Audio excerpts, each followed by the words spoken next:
You hear me? I'm Rolford Brimley, a.k.a. Matthew Perry in Decline.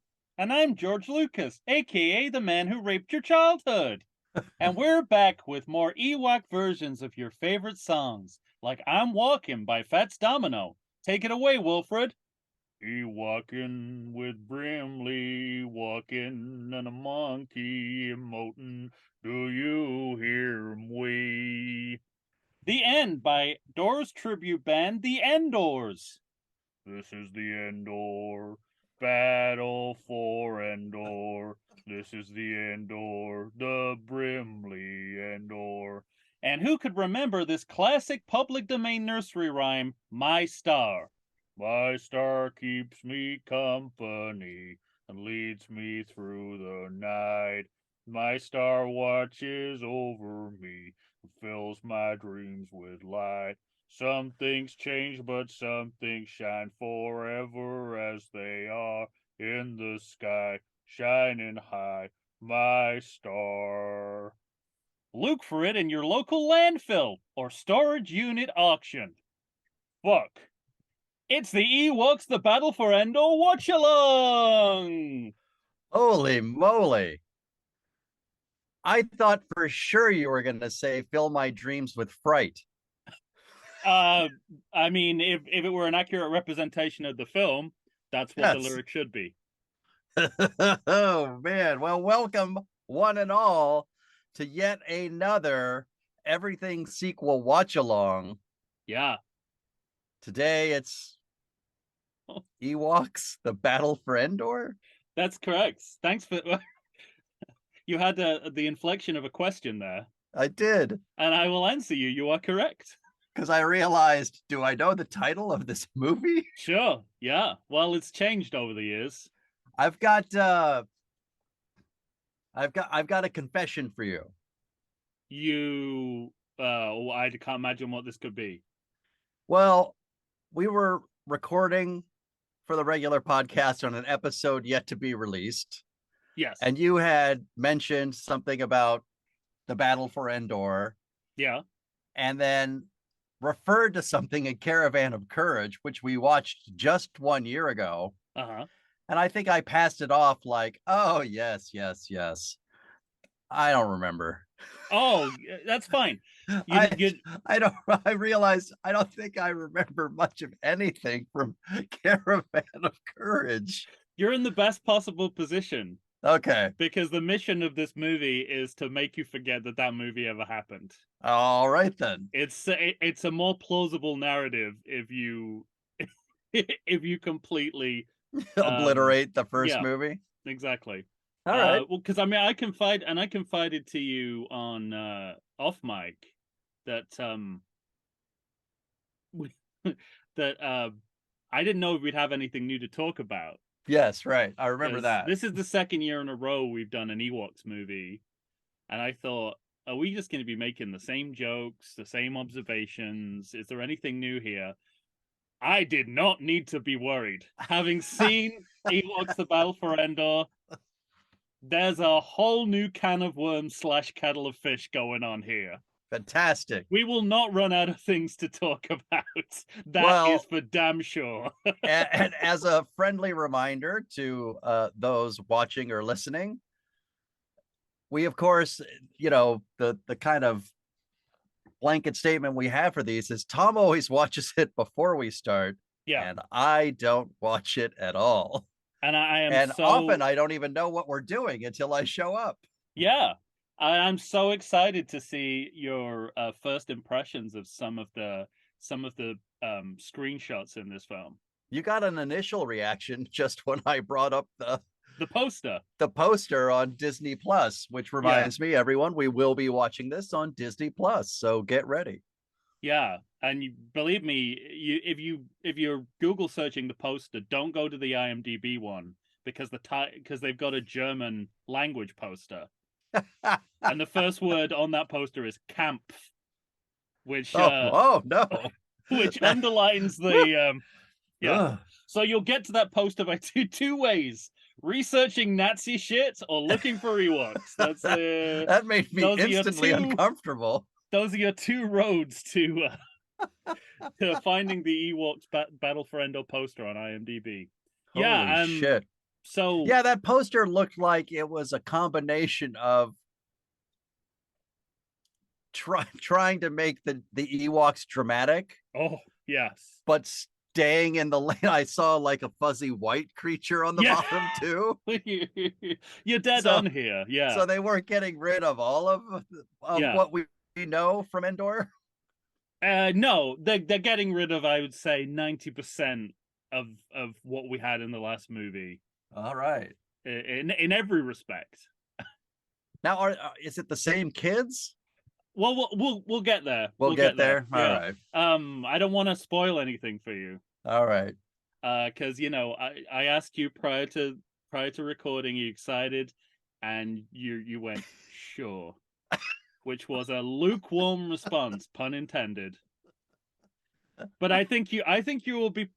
I don't know about pleasantly surprised, but I think you'll be surprised. In my defense, I was trying to figure out Disney Plus shit because they had all kinds of new codes I had to plug in. Right. And we are watching this on Disney Plus Mm-hmm. in the Star Wars Vintage Ghetto, which is we did the same for last year's watch along, and this is Yeah. a back alley of Disney Plus that is cluttered with basically material from the mid 80s, as far as I can work out. Amazing. Most of it featuring Ewoks. There's 2 Ewok movies and an Ewok cartoon, which is I was just gonna ask, are there six... more movies in our future? I thought it was just the 2. No, just the 2. And then the cartoon TV series, Droids, the Saturday morning cartoon featuring these 2 wonderful chaps. Yes. And the original Clone Wars, the 2D version. And the only part of the holiday special that they're prepared to release to the public, which is the Boba Fett cartoon. Yeah, right. Okay. Yeah. So, I mean, I think we discussed last time that is as far as they're going to go in releasing the holiday special, ever. But no sense of humor, these people. But that's further than I thought they'd ever go, at the very least. Right. But the whole reason this ghetto exists is really is campaigning to get the Ewok movies put on Disney Plus. So I guess they threw in they won that. Yeah, they threw in I guess having bowed to public pressure, they were like, well, let's make this work for us. Let's throw in a few more artifacts from this era, and let's make a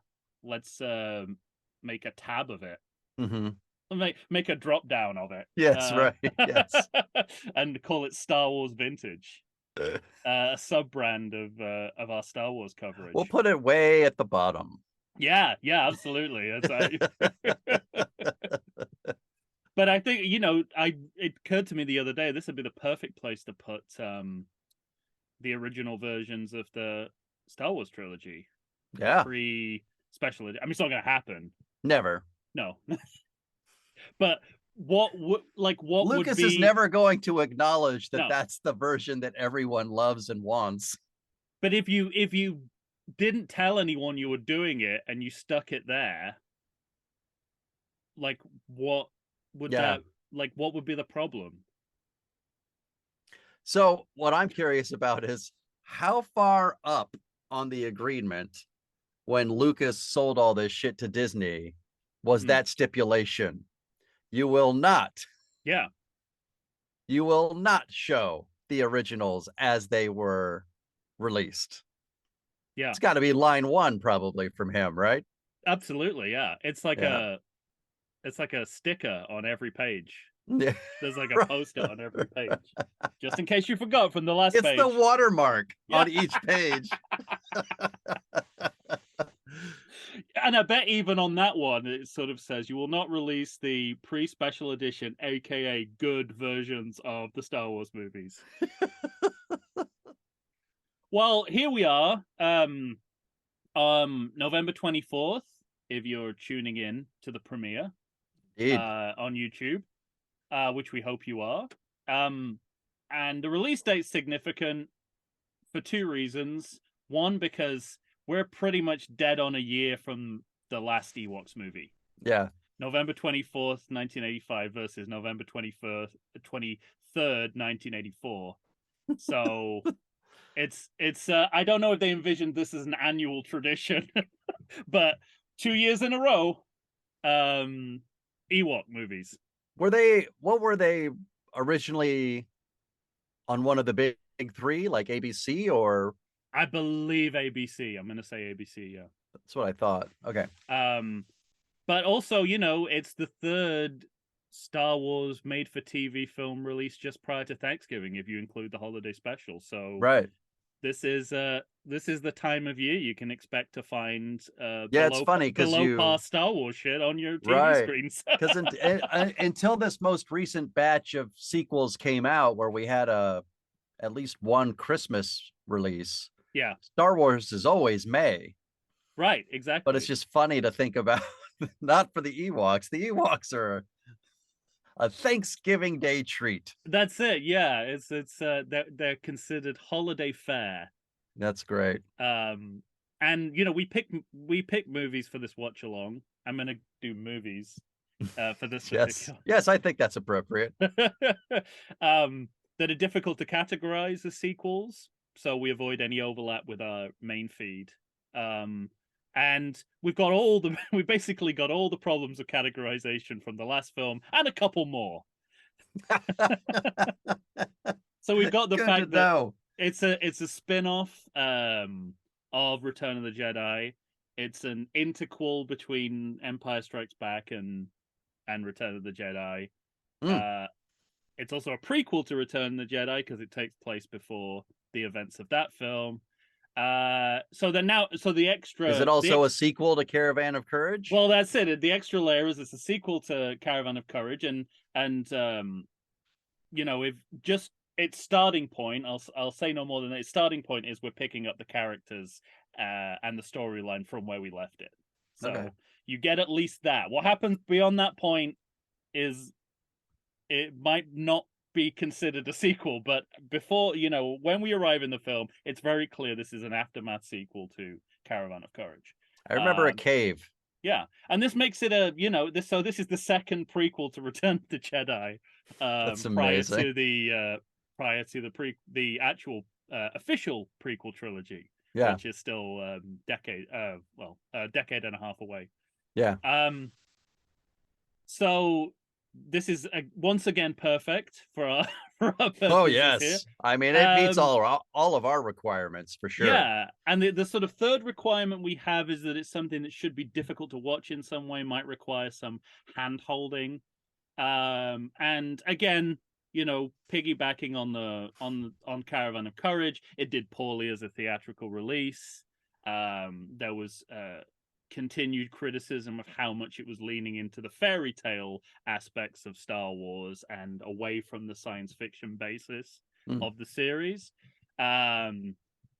Critics laid into the lack of story and content once again here, but this might throw you for a loop, but this is considered the better Ewok movie. Okay. Every review I've read, I'll judge it against what I don't remember. I'll judge it against what I don't remember. Pretty much every review, regardless of what they thought of it, said it was an improvement on the original. It won Emmys for visual effects and sound mixing. Oh. And every critique from the press kind of came with the caveat that it was a really technically well-made piece of work. The criticisms lay elsewhere. So the opposite of the holiday special. yeah, in some senses. Technically speaking, at least. But I think where maybe the watching difficulty comes here is in that it really is not an appropriate film for children to watch. Okay. In any way you cut it. And this is largely down to George Lucas. Because the writers recall that the story, because George Lucas is credited with story for the film. Okay. And it was devised over 2 4-hour sessions with the writers that Lucas ran, and he had just been watching Heidi with his daughter. So he decided he wanted this Ewoks movie to be a story about an orphan in danger. But in order to make that happen narratively, the story had to take some enormously dark turns. Wow.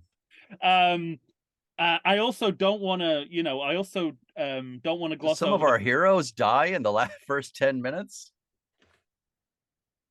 I'll I'll leave that as much a surprise as I can. All right. I also don't want to gloss over the fact that this is Lucasfilm and George Lucas coming off Indiana Jones and the Temple of Doom. Oh yeah. This kind of post divorce malaise. Yeah. That is really darkening the Lucasfilm product. The ripping out of hearts. Yeah, and this has obviously infected even the Lucasfilm products that are supposed to be just for children, just for kids. And just to show you that this is not completely subjective, there is a nightmare sequence in this film that was cut in half for the broadcast version. Oh my god. That's all we know about it. By the time it got into the theatrical release and the home video version, which that's what we're watching, that's what became the streaming version. It had been re-added, but for the broadcast version, that scene was cut in half. And when you watch the scene to the end, there's really no doubt why they did it, because it's horrific, and it's also a moment that would read twice as horrific on a tiny television screen. The disembowelment of a child? Not quite. You're not wholly wrong.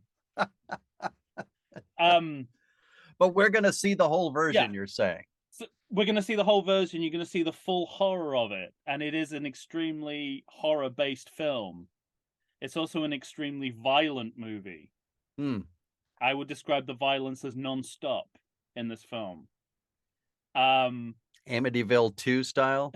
It did kind of remind me, especially the amount of shit that's happening to kids. Is there incest? Just short of that. Oh, we're okay. Jesus Christ. We're okay on that. But there are at least 1 to 3 instances of on-screen cursing. 2 of these are disputable, 1 is not. That's amazing. There's possibly twice in this movie, Wilford Brimley utters the word fuck. I was just gonna say up to twice. I was just gonna make up some dialogue where somebody said, "What did Wicket say?" He said, "Go fuck yourself, you shitbag asshole." Yeah, that might not seem as much of a joke as it did before you saw this movie. Oh, God. So there's nothing to suggest that this is a children's film. In the sense that it was a children's film made in the 80s, maybe, right? But not what we're used to now in terms of children's films. So yeah, that's why we're doing this. We're also it's Star Wars month here on the Everything Sequel podcast. We're covering the Star Wars movies concurrently. Indeed, we are. The original trilogy concurrently with this. Yeah, good stuff. Yeah. Oh, so there you go. That's the Ewoks the Battle for Endor. Oh, let's get to it. I'm excited. Yeah. Let's get straight into it. It as I teased you by saying it begins with a nice surprise. I think you're gonna like it. Might be the last nice surprise you have in the whole film. In the whole film? Yeah. All right. Well, ladies and gentlemen, I hope you're at the Disney Plus Star Wars Vintage. Yes. Is that what it was? Yeah, that's right. The dark alley of Star Wars Like Vintage. a fine wine. Star Wars Vintage is also the rival vineyard that George Lucas set up for Right. to Francis To Ford Francis Coppola. Coppola. That's amazing. All right. I'm at my place. Are you, sir? Let me check. Yeah, I'm ready to go. 000. All right. Okay, so here we are. Here we You wanna are, ca- ladies and Do you gentlemen. want to count us down? Yeah, I'll count us down. And in 3, 2, 1. Yay!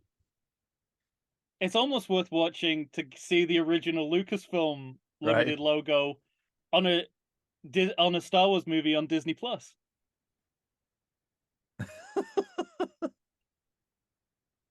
I remember that music.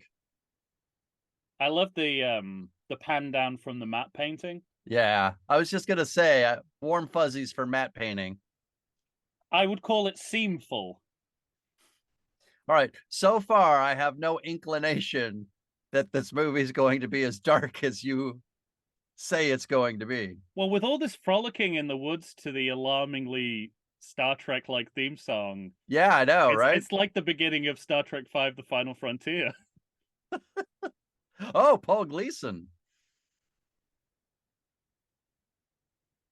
Yeah, there's some big names involved in this.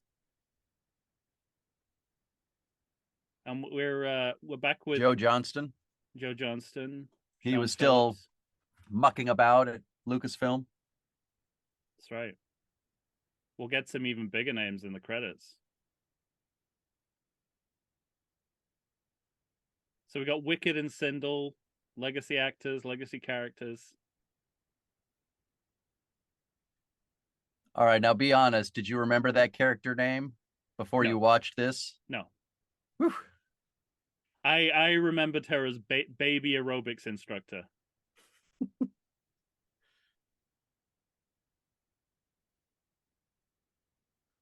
I mean, is all of this basically for Wicket because Wicket was so popular?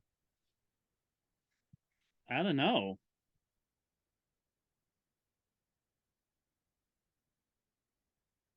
Was he in the first one? Yes, he was. Yeah. Okay. Well, this is how you know because he learned how to speak. Remember. So this is where we're sure that we're following on from the last film because they're having full on conversations.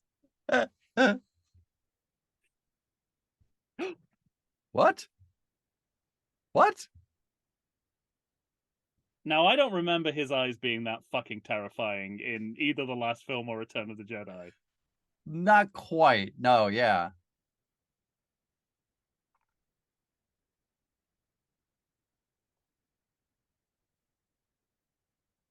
So are we to presume he wasn't speaking English in the last movie, was Yeah, he? he was. By the end of it, he was. Okay.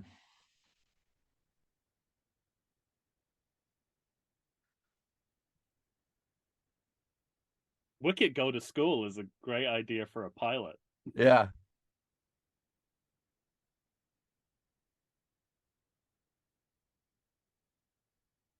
But this I is a love that. prequel to Jedi in which he's never speaking English. Yeah. All right.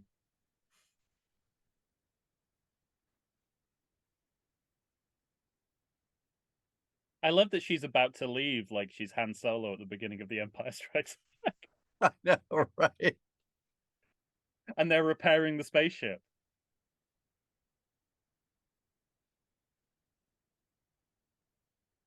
That's a pretty ominous shot. Yeah. Straight into full-size goblin men with laser cannons setting fire to a village. Wow. This is the stuff of nightmares.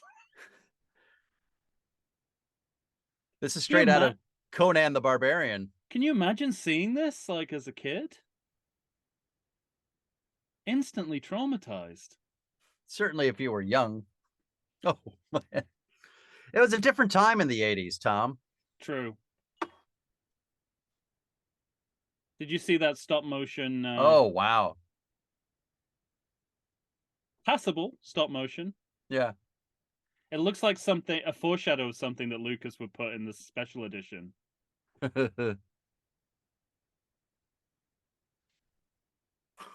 Spear to the chest. Yep.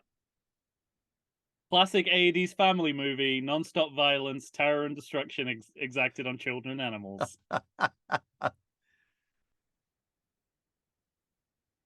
Now, is that the guy on the poster?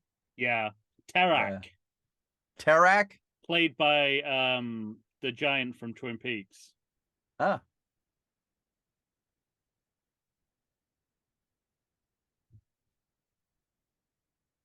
I'm starting to wonder how the Ewoks ever got the upper hand on the stormtroopers.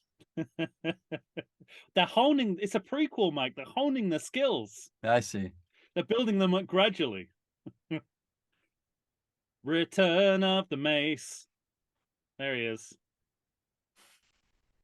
Mace! There we No go. one remembers your name. I've got to shout it a few times.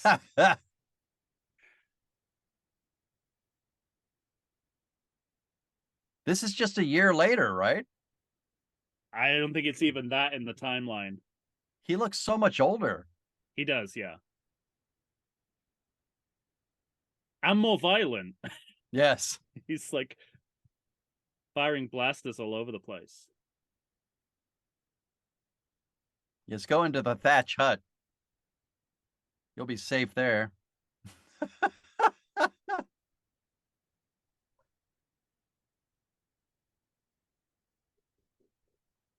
Well, we're losing those life signs.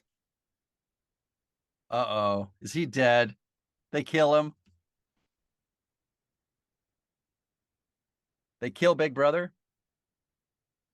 They want you to think they did. Who's that? She looks familiar. Sean Phillips, Welsh actress.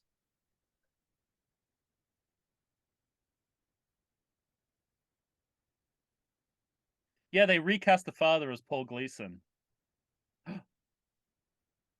Now that's a scary face.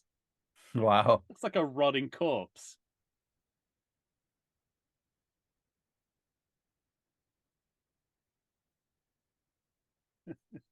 Our production budget is minimal. We don't have anything worth it.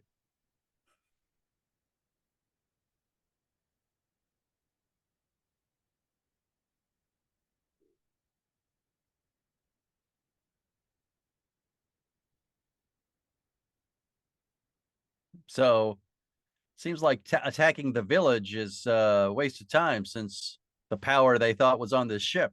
Yeah.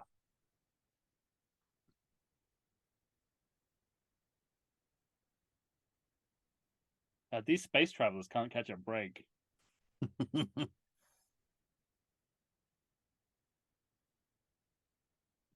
You go, Paul Gleason. You earn that money.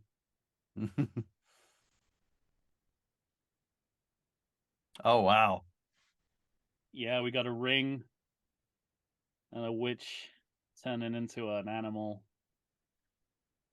Says, I mean, the pendulum has swung from science fiction to fantasy quite drastically. Yeah, I was just going to say, boy, we're in a different world. Oh, these guys aren't smart. They're dead.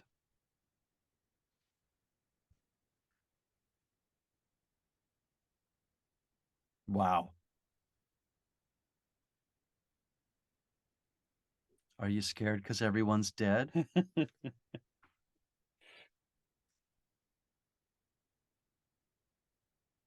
also, he's talking to Sindel as if she wasn't already separated from her parents and rescued by the Ewoks.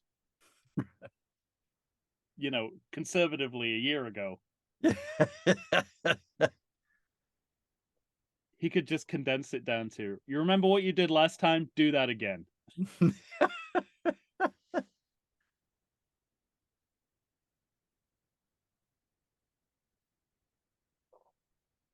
Okay, but don't think that this bird metaphor means you should trust birds, because there's a witch out there who turned into a bird. Who turns into a bird, right? Yeah, so don't go around trusting birds. I'm just saying. Fly Also, the nest like a bird. Don't jump off cliffs thinking you can fly. Yeah. Make sure Wicket builds some kind of flying machine before you do that. How great would it be if she jumped off a cliff Just sank. Roll credits. Seems on par with what they're trying to do.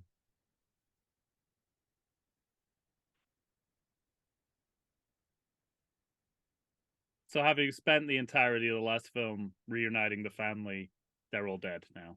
That's amazing.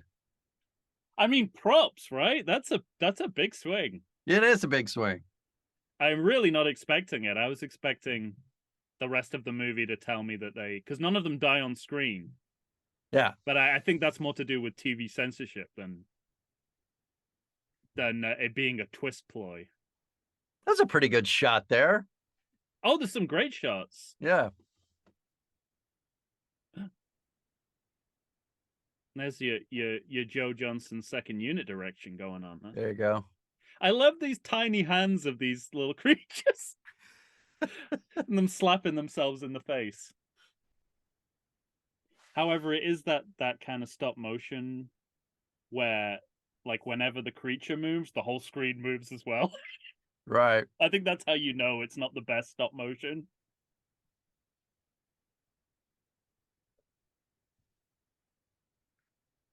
I don't feel so bad about my entire family dying. And being imprisoned inside the skeleton of some giant animal.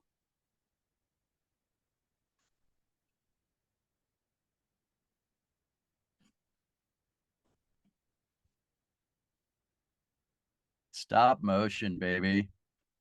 These goblin men, or as they're never called, the Marauders, more than a little ripped off from the orcs in Lord of the Rings, don't you think? Yeah, yeah. I think it's the skull, the wagon head that's also a skull that made me think, yeah, we're definitely around the time of Temple of Doom. Uh-huh. No wonder this feels so dark. Lucas is still getting over his divorce.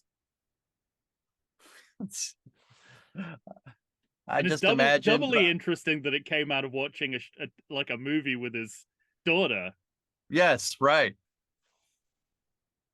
Going through a terrible divorce.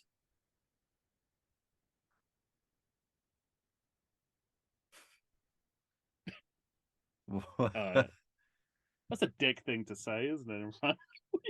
You're with a bunch of people. Right. I'm all alone. There's like 8 of us here.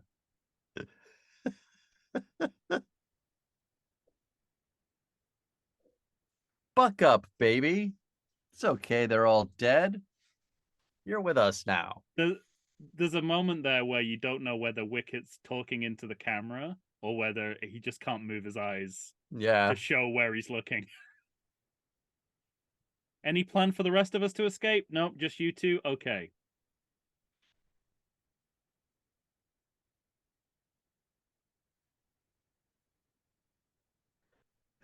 Yeah.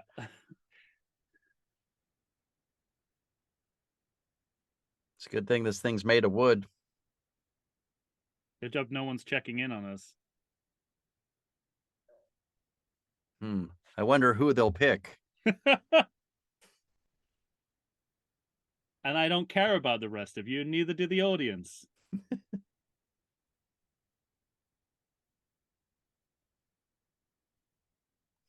Was that Wicket fit?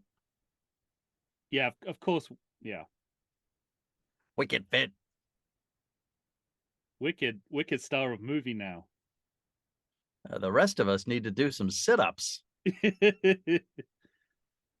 Poor Tony Cox.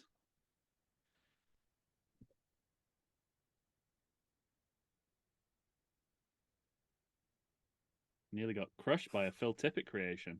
Yeah. Now, these guys aren't paying attention to anything.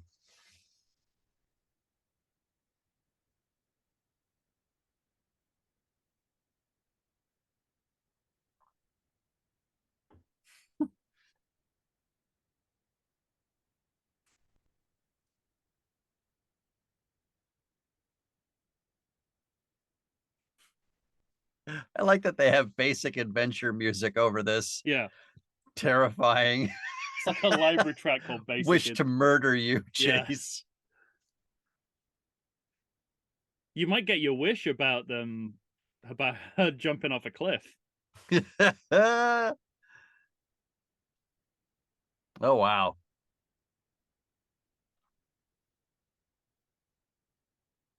This also reminds me of Temple of Doom with Mm-hmm. the literal cliffhanger Yeah. sequence.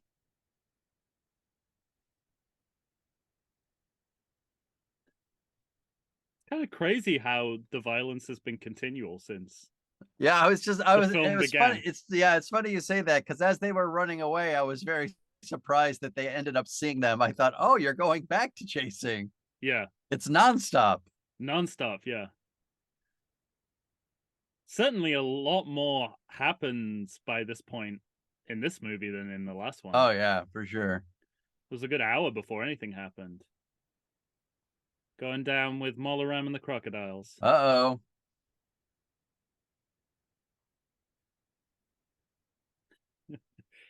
Safe That was now, pretty also dead.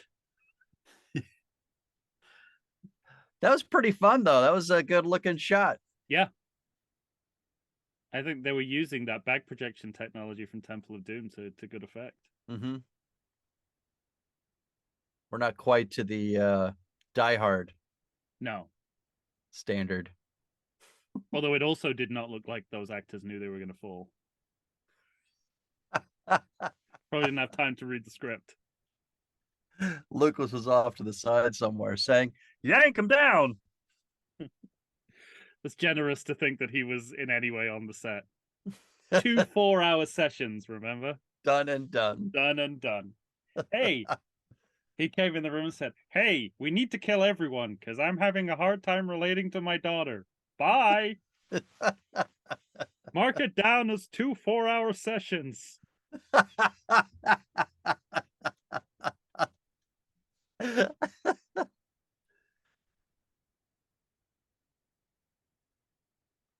Oh, now they're going to John Rambo it. Yes.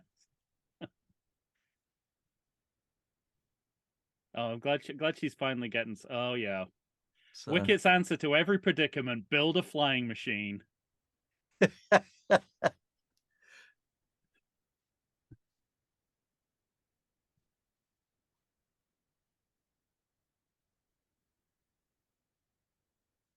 looks very processed for what might be available in that cave.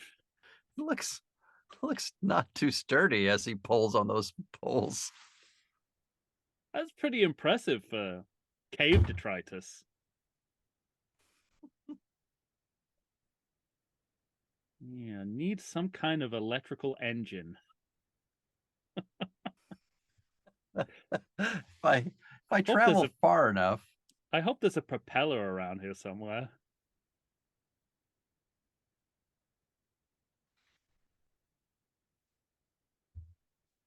Uh-oh. I don't like where this is going. How do you feel about the dragon that is also an early design of Watto?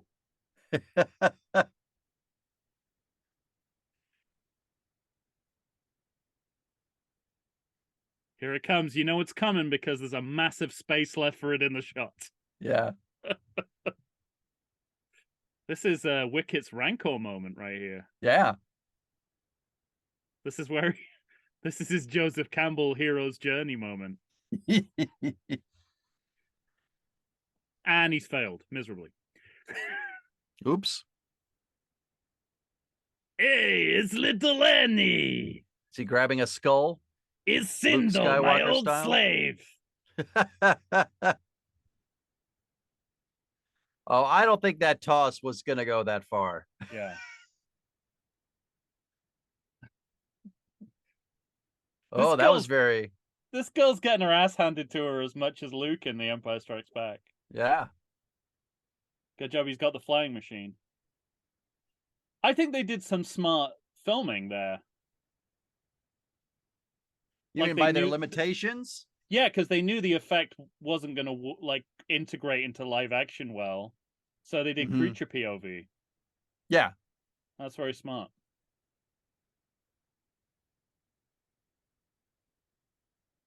They only had that one shot where Wicket runs, and there's a giant bit of the frame that's empty for about a Yeah. minute, and then a dragon comes into the edge of it. What's your plan here? Because his plan is always the same: create a flying device, fly your way out of trouble. yeah, this is a terrible plan.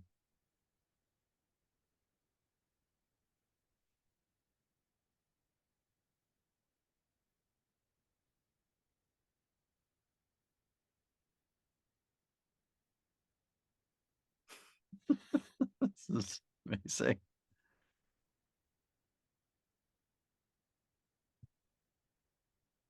I'll get you next time. I'm gonna become a slave owner on Tatooine. It really hurts my voice doing Watto. After I shrink considerably. The design will get better, no? I'll become 20% more Sephardic.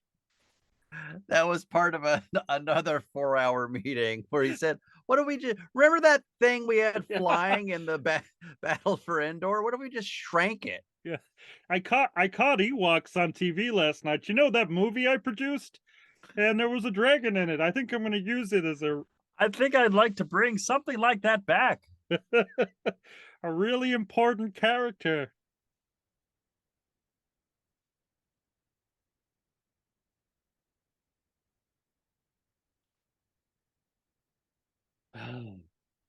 I feel you, Wicket. Commercial break. I like that they have him speaking English for the stuff that we don't need his English for. Well, the elephant in the room is that Warwick Davis is a good enough actor to do it all in his body. Yeah, right. You actually do not need him to speak.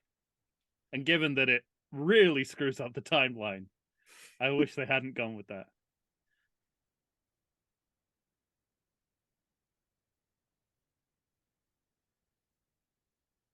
Man, they can't catch a break.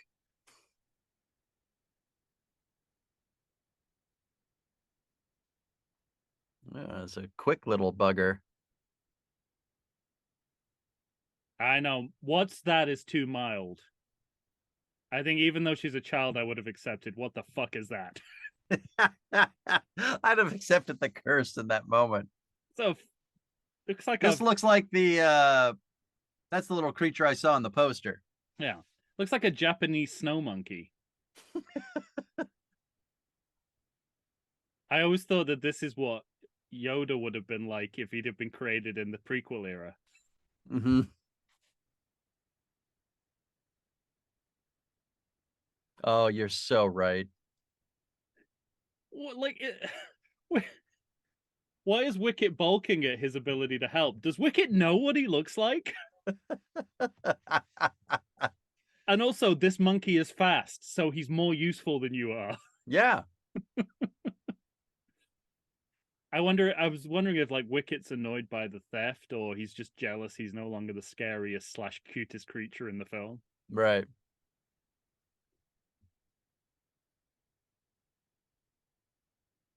I like kind of how sarcastically she said that too. She's like, "Can you help us find us some food, idiot?" We'll talk. This gets worse later, but Sindel is a real dick. She's like, I mean, you can tell from that aerobics instructor look, but she is Reaganite 101. She makes some choices that are just like pure Reagan brought to life.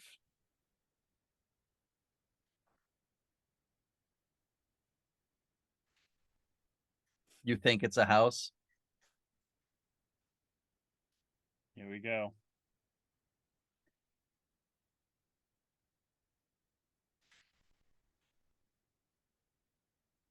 Yep, definitely in fairy tale land.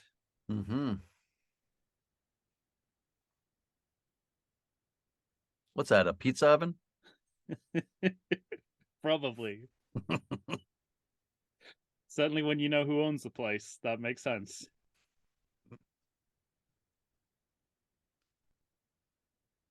Yeah, I'm just gonna go around this guy's house and Yeah. fucking pick up his stuff, throw shit around.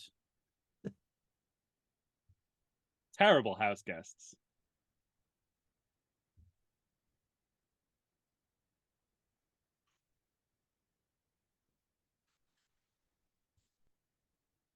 That's someone's home, Sindel.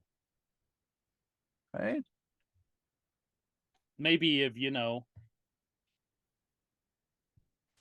maybe if there was a higher rate of unemployment, this person would be able to get a job and wouldn't have to live like this.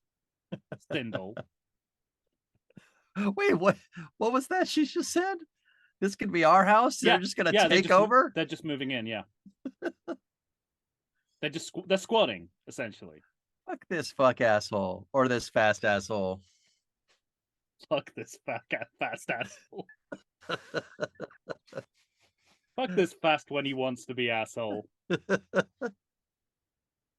Uh-oh. It's a villain coming here in. we No, go. it's just Santa. Why is he getting that music? He's the cutest thing in the movie so far. Now, is this his character from Cocoon? Is this where they brought him? There are overlaps.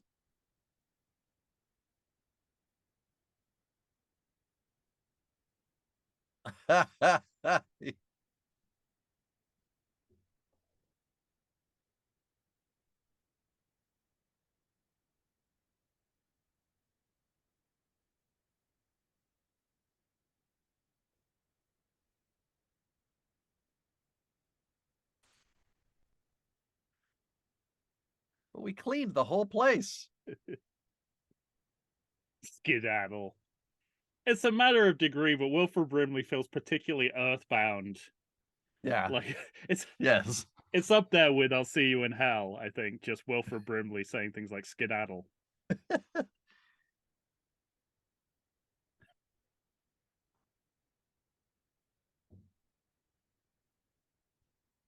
like the original Shrek and Donkey.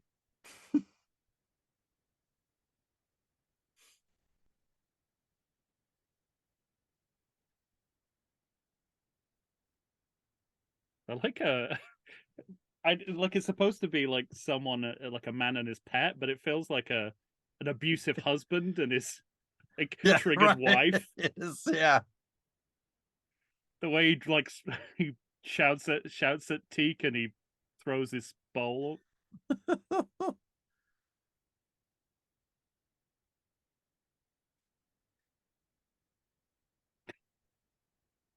What year is this? 84? 85. 85.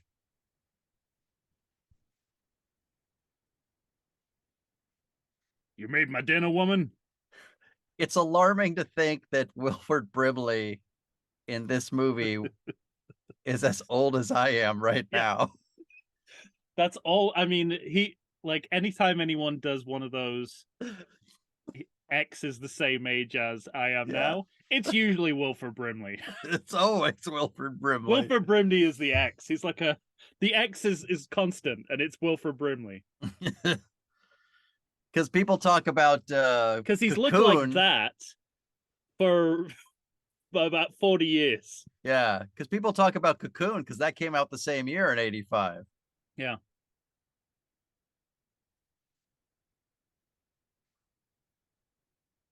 I'm gonna steal these doughballs and give them to.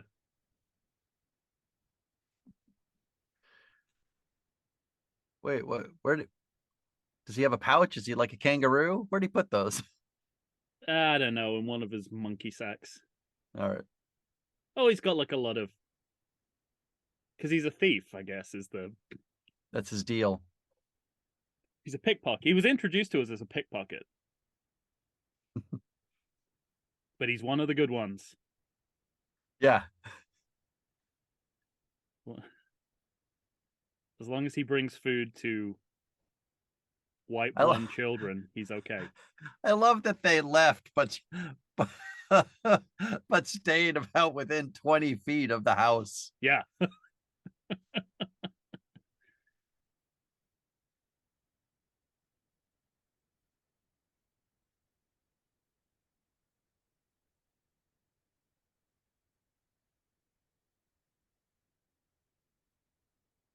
Yeah, Wicket can make a fire. Oh God. He burned his butt. Wicket's gonna do wicked things. I wish they'd never let him speak because Warwick's doing fine physical work. I wish your face moved a little more and your eyes weren't as scary, but I'm glad you're here.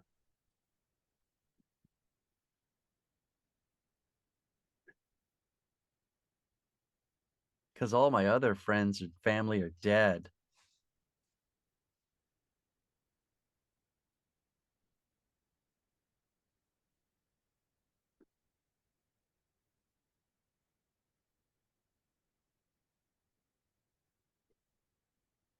He had a change of heart. Yeah. Behind that inscrutable face is a heart of gold. Yeah.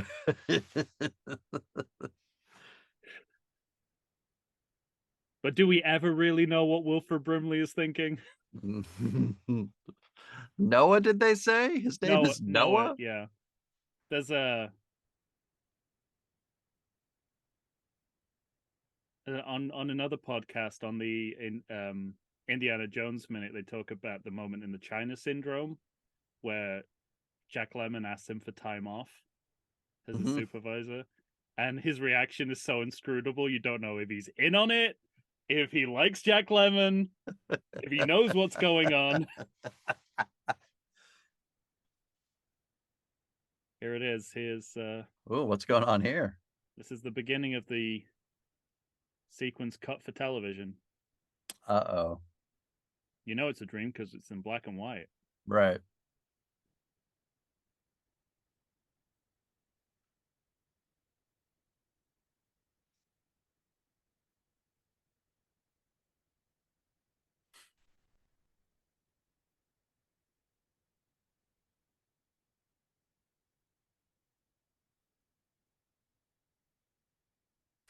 Yeah. Wow. So it was cut halfway through, so you didn't get the big scare of the face.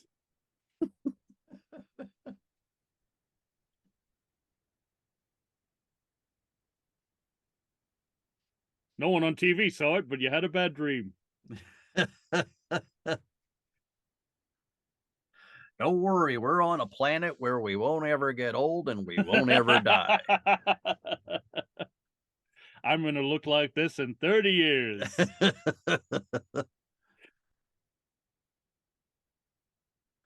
you think he's just getting softer and softer by the minute? I know. Do you think they put well, they basically have to do the whole arc of Shrek in like 20 minutes. Yeah, but there's no reason for it. No. Well, you know, he's the kind of character you get in a fairy tale. He's a selfish giant. Right. Do you think he put Wicket in bed with Sindel because he thinks it's her teddy bear?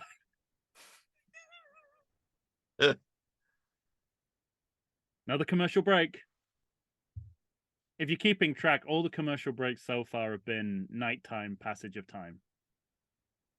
So it's basic, but makes sense. Not thoughtless, you know. They're thinking we're not getting wipes.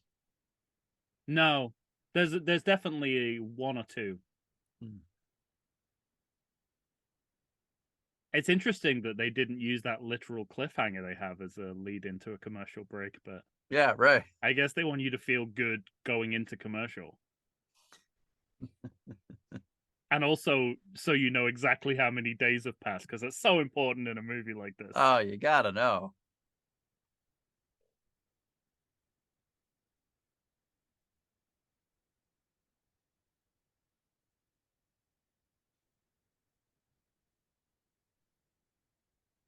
Yeah, we probably shouldn't have just left them.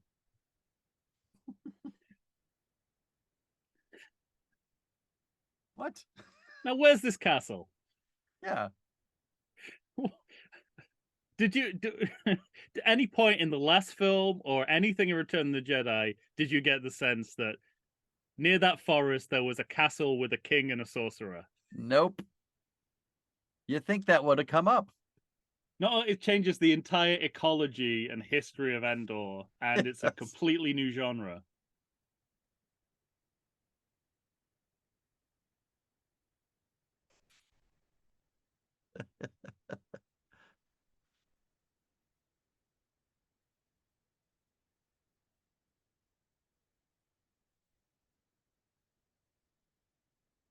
These are all English language outtakes of Jabba's dialogue from Return of the Yeah, Jedi. right.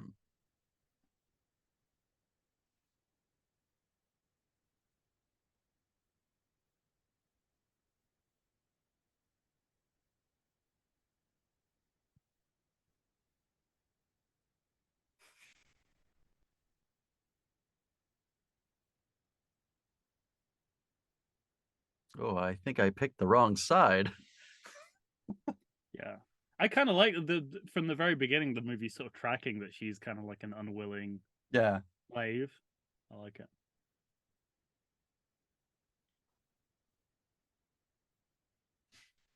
Getting some Trolls 2 vibes. Yes. Trolls. Hey, you got your wipe. So he's got that ship's blueprint, and so he thinks the fuel cell is magic. He thinks it's like a magic. Yeah.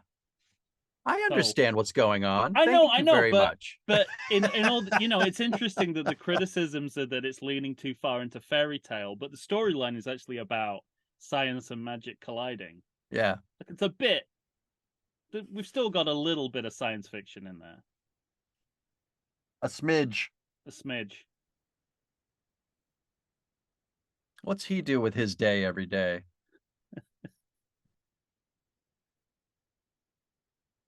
Looks like he's got tools on the front of his chest there. Like, what's he fixing out in the forest? Your questions will be answered. All right. We got some Brimley backstory coming up. Some Brim story.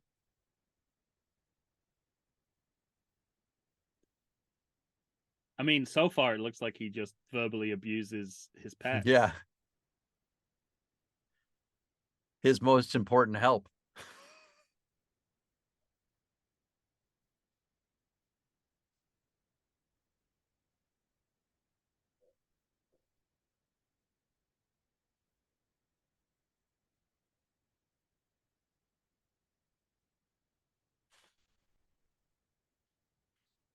I don't believe he believes what he's saying, Tom.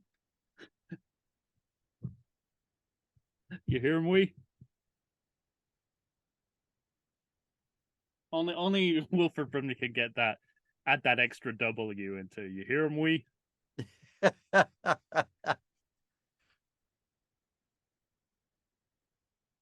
think it's supposed to suggest that Wicket's enjoying the pie, but he looks like he really doesn't like it. But I think that's just his face. You can't rub your tummy and have a scowl. Yeah.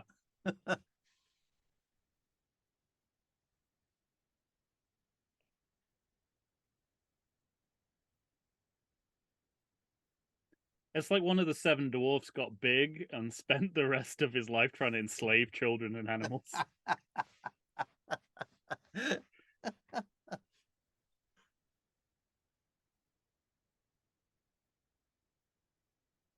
I'm going to call you shitbag number 1 and shitbag number 2.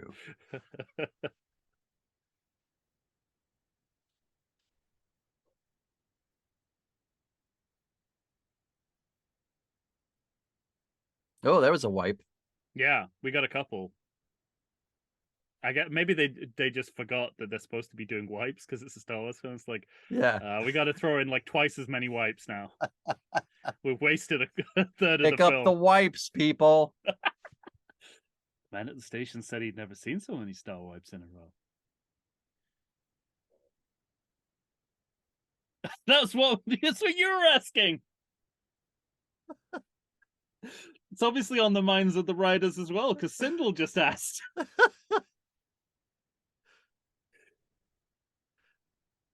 No. I can't believe you predicted a line of dialogue from this movie. It's like the worst ever house guests. Yeah. They're given chores to do to pay their way. And they leave. And they just leave. So I don't know how you treat your host. Especially when You, he's clearly having trouble emotionally coming to terms with you being yes, there. even if your even if your host is on the struggle bus of kindness. Yeah.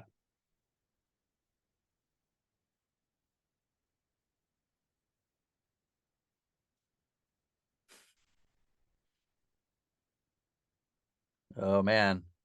This is The way must be this like movie's going, I wouldn't be surprised if he was kidnapping a bunch of Ewoks and selling them.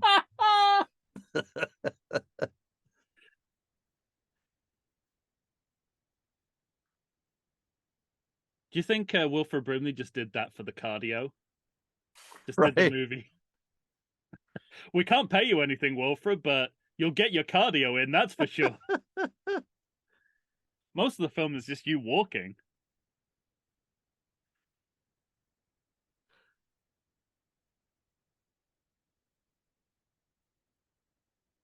No, from that angle, it looks like the Legion of Doom with moss grown over it, like with shrubberies grown over it. By the way, Wicket saying Big Bush is not. I'm not counting that as one of the examples of foul One of the language. cursing. Yeah, it gets worse than that. Big Bush.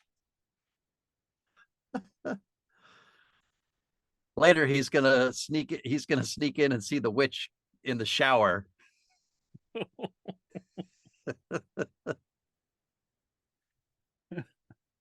It was the '80s after all. Yep. We talked about that before with like Airplane 2, Yeah, movie back in the 80s when you could see boobs yeah. in a PG movie. So this spaceship treehouse seems like toy fodder to me. I don't know if they ever made a toy of it, but if you were going to design a toy, that's Yeah. kind of what it would look like. It's good mixing of the sci-fi and fantasy, though.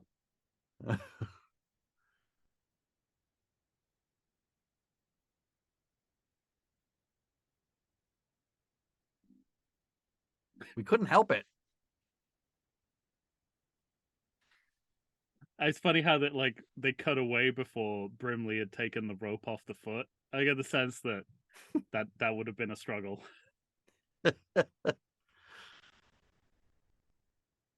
Long time ago.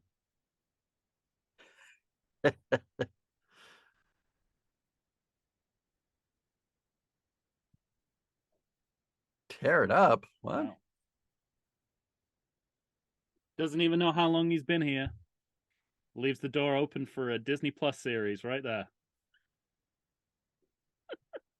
Done and done. Start writing it. It, in retrospect, this would have been the perfect time to sort of like put the Wilford Brimley space travels in some kind of Star Wars timeline. But he just says, we were we were on a mission in the galaxy. He couldn't get any more generic than that. Mm-hmm. Oh, we got a clock wipe there. Mm. It's one of my iMovie favorites. Yeah.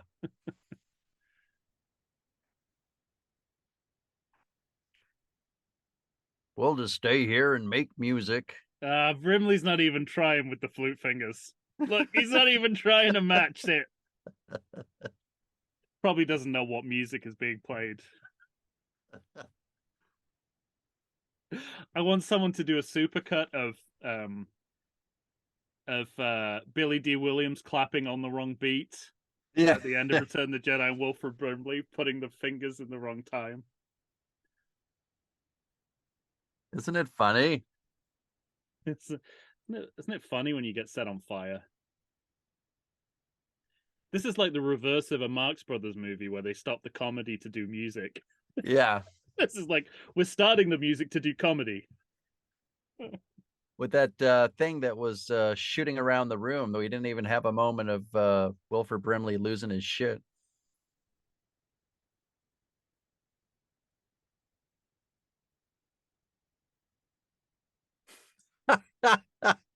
Do you think he's dead? I think so. By now he must be.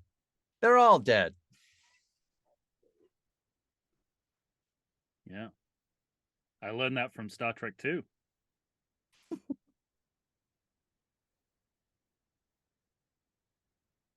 That's not what the heart is, by the way.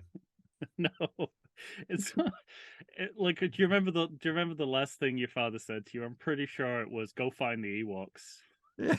Yeah.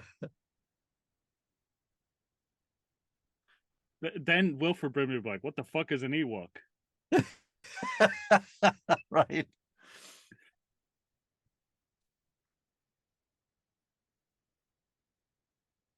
Is Wilford Brimley the first character in Star Wars to wear eyeglasses? I have that exact note. I think he is. He's not the last, because in The Mandalorian, the Doctor Oh, who okay. steals Baby Yoda has spectacles, but he may. I'm pretty sure he's the first. Here we go. It further binds him to Earth, though. It does.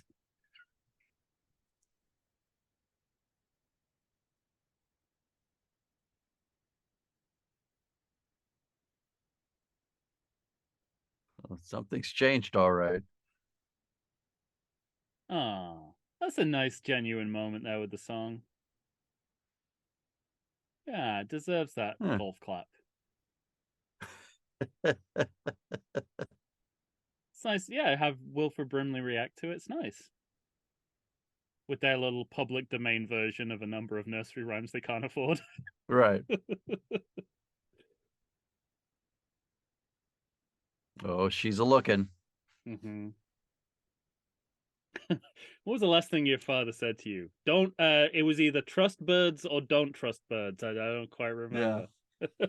Looked like that was It another was commercial break so... at the end of another night. Yep, I told you that's. They're keeping an eye on it.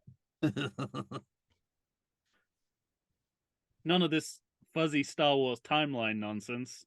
Right. We're keeping tracks of the days and the minutes.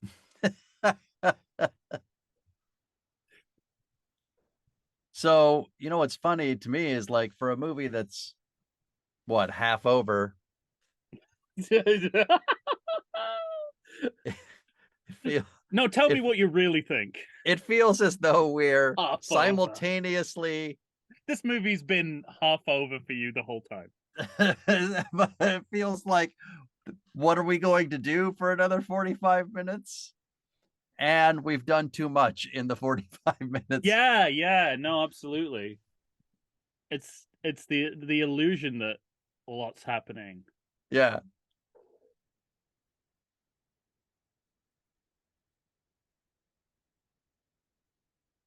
I shouldn't have had those Wookiee Ookies.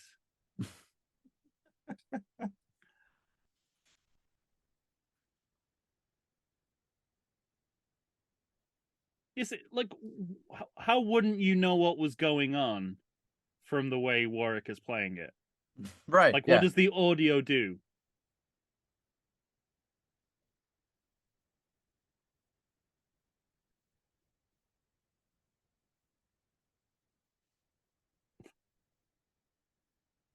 I love that butt patch he's got on the back of his long johns.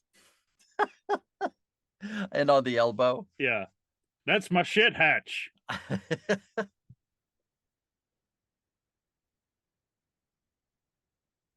Wait a minute, which one's Sindel again? Is that the monkey or is that you?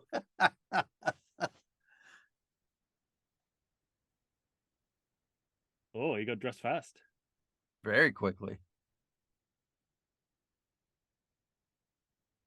Do you think we're supposed to know he's a space traveler because of his orange tabard?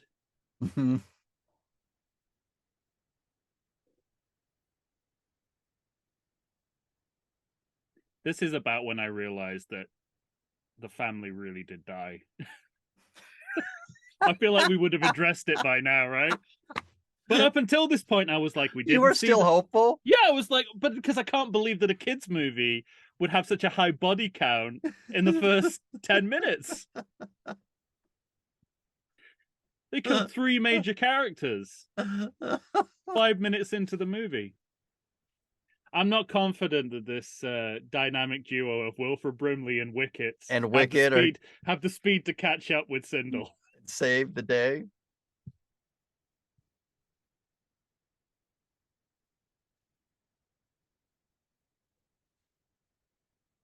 Hey, it's a Rob Zombie film.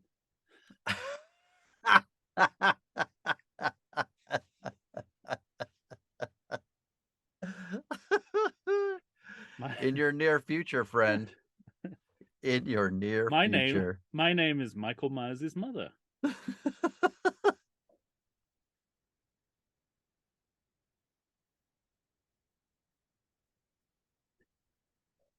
It's another tick in the fantasy Including how box. to ensnare you.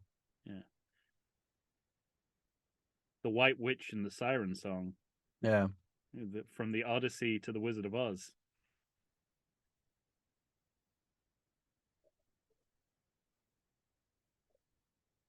I don't think they needed to change the actor. I suppose they do because then she'd know it was the witch. Has she seen the witch? Yeah, the witch flew Okay. past her and then Right. appeared in front of her. Because otherwise, it's implying that Sean Phillips is not good looking, and she very much is. Yeah.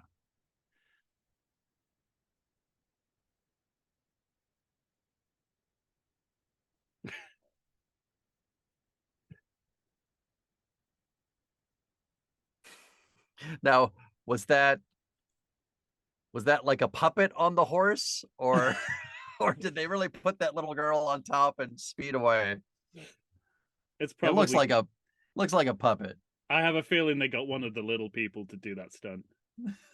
I bet Tony Cox is on there. I don't think I seen that one before. That was like a diagonal wipe. That was a mistake. That was the wipe equivalent of a typo. A wipo. Hey. I haven't used this Oh, in a while. this is the slowest, least exciting 80s mission Let's prep get our shit montage ever. together. Yeah. Flipping on a utility belt. Wicket Yeah. before there Wait, was I like, forgot the warranty for all my stuff. yeah, Wicket's like, don't worry, I got the grappling hook.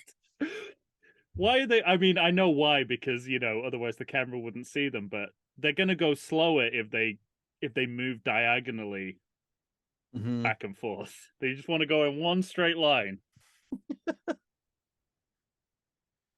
The castle in the land of what we've never seen on Endor before. Yeah, it's very like also with the kind of the relative time of the chase. Mm-hmm. Now we know that the castle is definitively close to the forest, so Yeah, there's no way one of the Ewoks wouldn't have found it. right.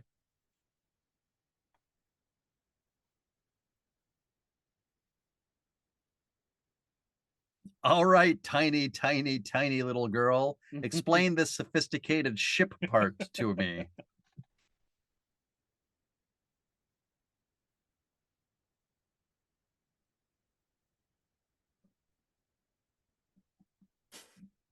So they speak To English to each other when Yeah, the girl's not there, but they speak another yeah. language when she is there.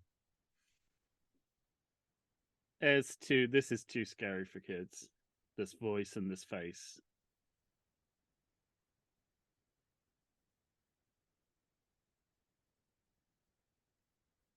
See, that's the thing.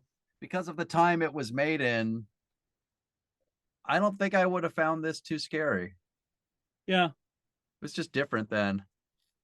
it's just surprisingly undiluted. Yeah.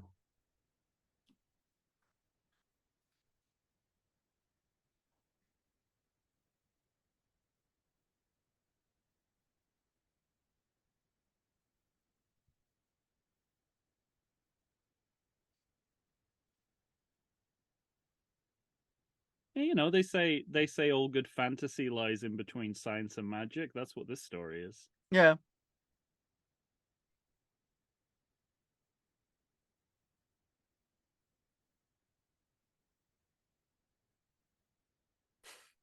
I got an artificial timeline for you, Missy. You know how we like timelines in this film. By the way, it's about noon. Yeah. Now I've got the ring. Yeah, by the way, the ring, the one thing in the room that does have magic. Jackass. Why it was so So now wait, they're tracking quite a bit. yeah. It may have been a mistake not to let Teak take the lead on this one, given his speed. Right.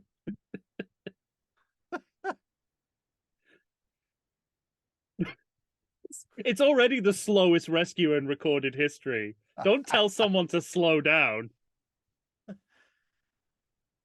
Oh, this story's moving too fast for me.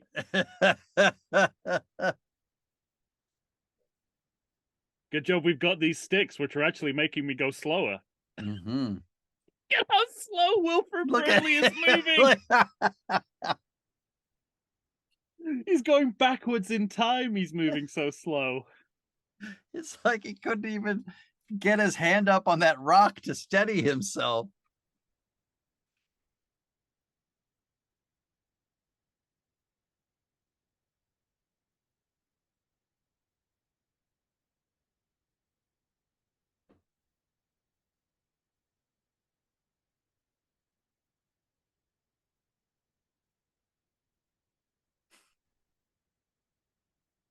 This is just a Three's Company style misunderstanding. Yeah. She's pretty compelling for such a young actress. I think she's. I have no issues. I'm so fucking. Look at that skeleton. This is where I think this movie's fucking with us. Hey, it's where's Salak? He's that rotting skeleton over there. That's Chester Copperpot over there. It's funny that like everyone referred to off screen in these movies turns out to be dead. Right. For like a second, I thought Salak was gonna be, like in the prison, and they just cut away to his corpse. I'm like, oh come on, these are children. Instead, we see the Salacton.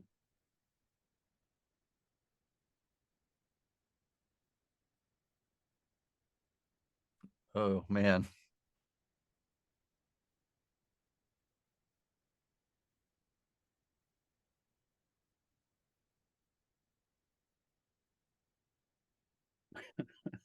when Wilford Brimley is your Luke Skywalker, we're in trouble. Yeah, you got trouble. Yeah, thank God you brought And that he's the one with hook. the hook gun. Yeah. Force help us.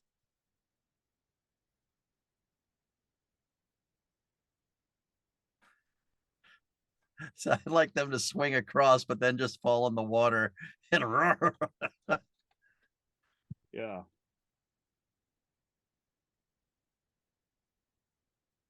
So Wicket has a difficult choice between swimming in piranha-filled water or relying on Noah to keep him out of the water. Mm-hmm. It's a Sophie's choice right there.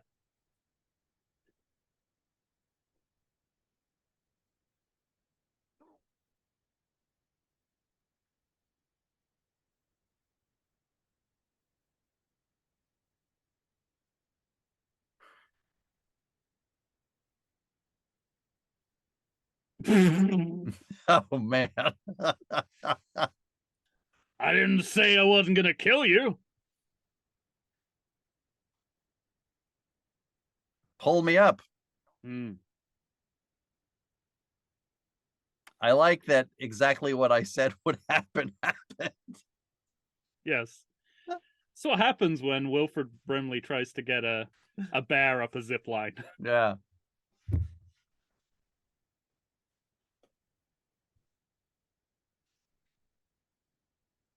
Okay.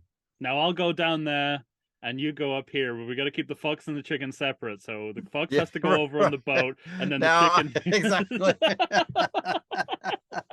I could bring the cabbage over. Wilford Brimley's like, I feel like we're making this more complicated than it has to be. Uh-oh.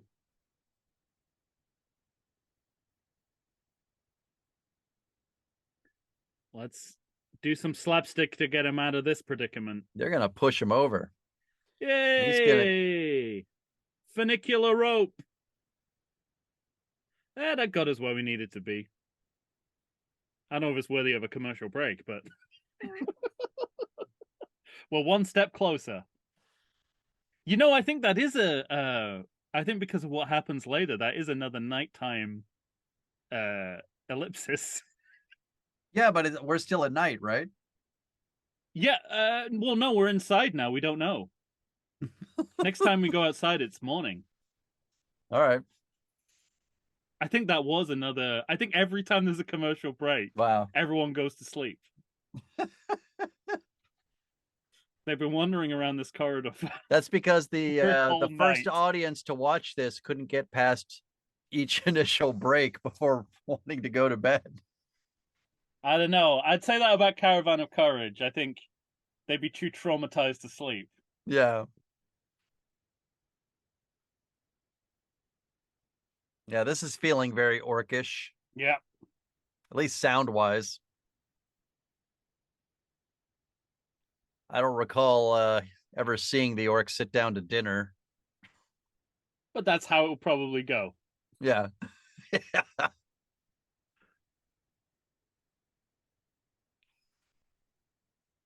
Are you sure we don't see orcs eating? Because there's a lot of eating in Tolkien. I don't remember it. We learn a lot about hobbit eating habits. Yeah, definitely about the hobbits. Second breakfast and all. Yeah.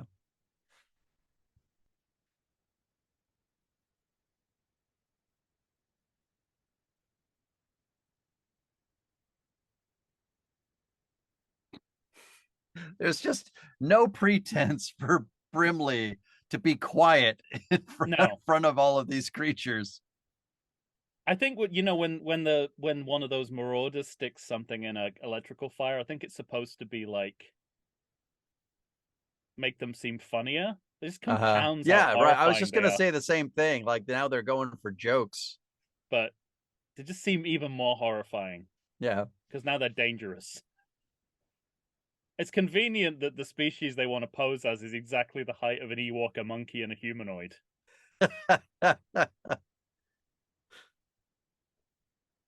Oh, thank goodness nobody's looking in through that open door.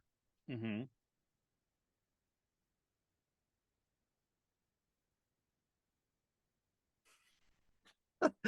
Fucking the, the leader in the background looked like he was just staring right into. They're probably the most conspicuous rescue party we've Yes. ever seen. Think they're Oh, playing they're Sabak. playing poker. I thought they were maybe like I was hoping that they were playing Sabak, but when I thought about it, I was like, no, it's already too complicated. I don't want. If they're playing Sabak, that's a whole other bunch of questions that need answering. That means at least Lando's been on this planet before. Mm-hmm.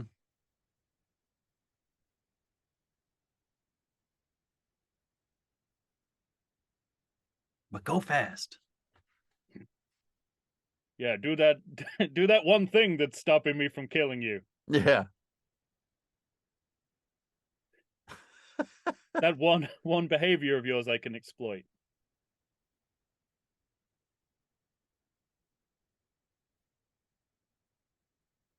Looks like they spent a lot of money on the makeup of these Yeah, it's creatures, though. and there's a lot of them as well. Every time Yeah, you see in the exactly. scene, it doesn't look like on TV where it's like, we're told it's an army and there's three of them. Like you can Mm-hmm. see a good 10, 15. It's Yeah, amazing. right. And the makeup doesn't look like it slips Yeah, right. just because they're in the background.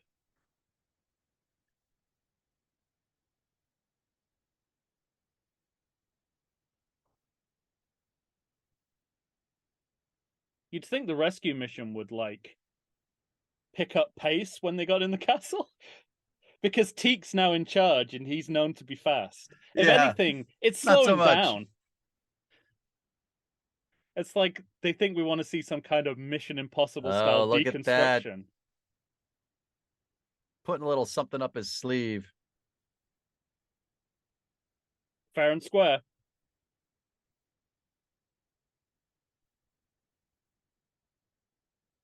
If uh if the Ewoks ever tell Han Solo about these adventures, which of course they never would, uh Right. This is the point where he could say, "Hey, that's how I won the Falcon too." Yeah. They made good Did you use see of the that. bones? I know.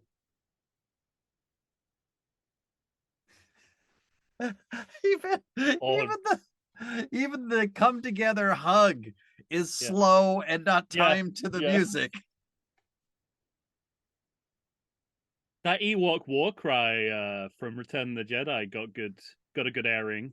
Yeah, it did. The Went to the Ben Burt Library for that one.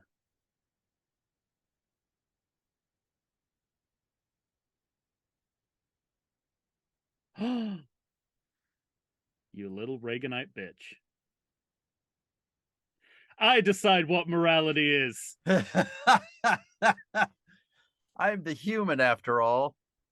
Sindel's not a positive role model for kids. Right. I mean, at least as we're being told that she's a prisoner too. Like Mm-hmm. she's an unwilling slave. No forgiveness. No. Evil empire, you know? Yeah. It's interesting that this movie's called Ewoks. But apart from Wicket, the entire tribe have been locked in a cage for 2/3 of the film. Yeah. This is what we do. We give those bears some guns.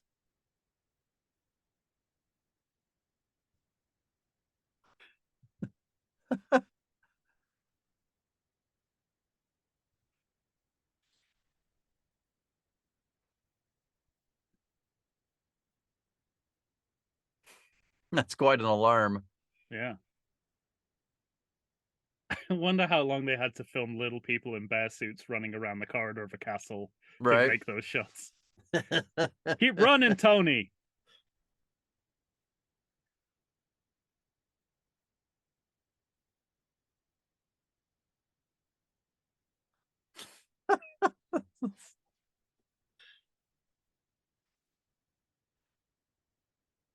Back then, when they were all stepping on his already shot foot, they were going for real Keystone Cops.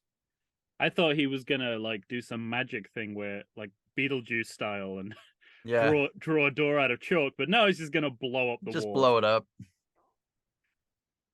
at a point in the wall that really doesn't help them escape. Yeah, I was gonna say, do you still have that grappling hook? Should have put the door somewhere else. Maybe in the entrance.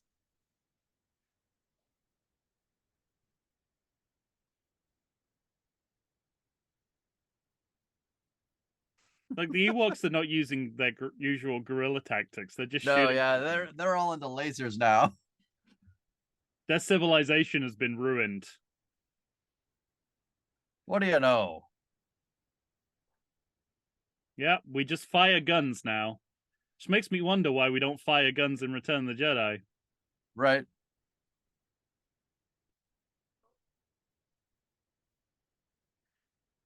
He just loves everybody now. Hang on tight. See, it's morning. Wilford Brimley says it's morning already. Yeah. Got to keep track of time.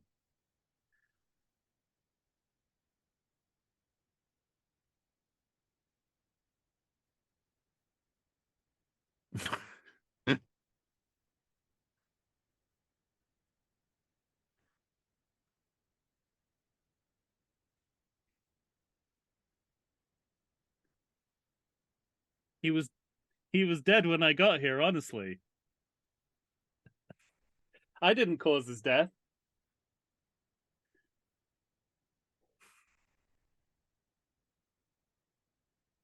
Let's decide to show her no mercy, so no one learns anything.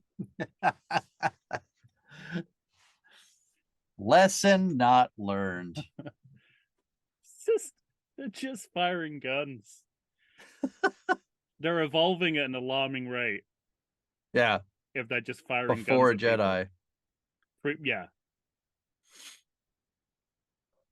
We can talk and use guns. We just decide we choose not to in front of certain people.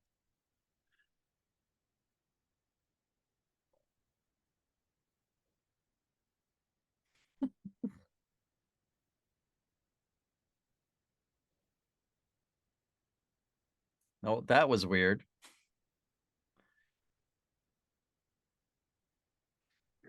Looked to me like that Ewok shot that last laser in the wrong direction.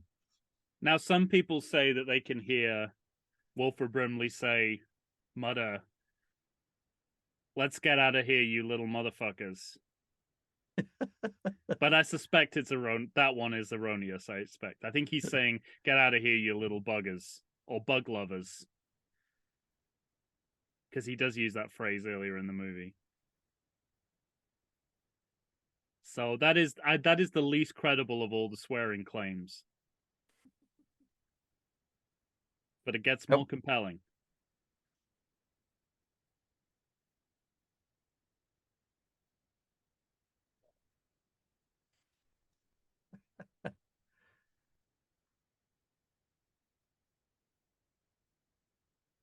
Lucasfilm made a toy of it. Yeah. Out this Christmas.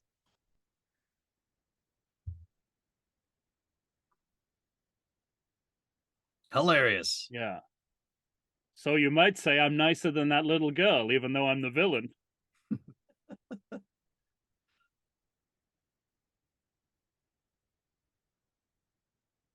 And fly away and never come back, lady. I don't really know what her bird power does for her. Fly. Right. It's not giving her a huge advantage. No.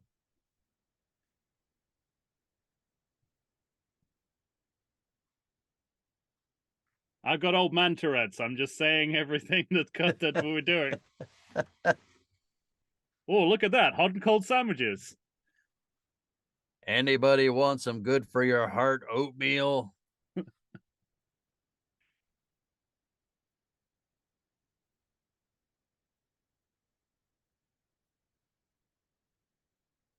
Wait, what was that around his neck? Whose neck? The leader guy. Looked like it was like her ring on a rope, but I thought he just gave her back the ring. He gave her the rope. Yeah, they might have. I don't know. It might be a shot from a different part of the movie.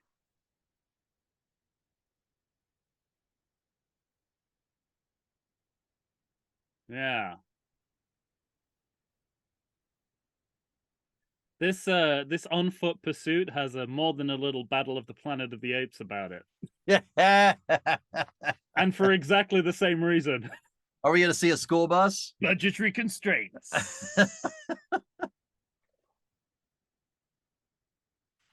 You're going to see the same tree being blown up. Blown up, right.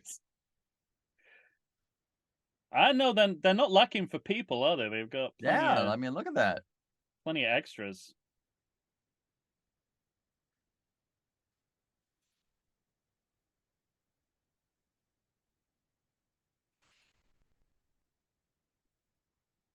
This is pure Tolkien, just walking. Yeah. Just walking after each other. Now remember, everyone, we want you all yelling. That aerial shot must have broken the budget. Yeah.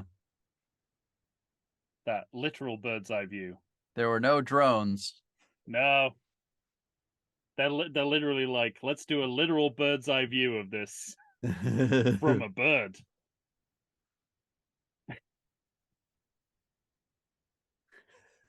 That was sort of a guttural get him. Yeah. Oh, Adam. Quick, let's hide in these woods. Boy, we should have known this castle was here. There's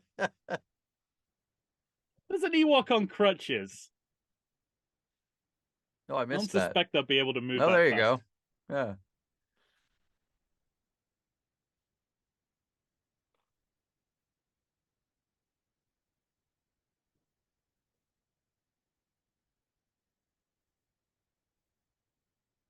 They use the power of the trees against them.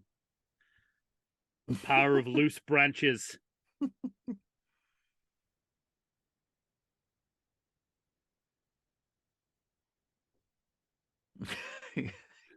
more Wilford Brimley just speaking over. Come on. Yeah. Hurry up. Let's go. Yeah. I'll go golf for 3.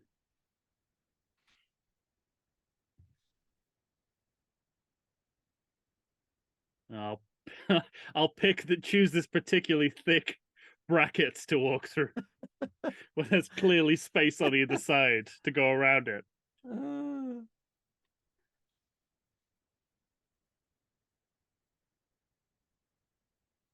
Let's use the power of science against them. Oh, I can't climb stairs. Insurance said I can't do that.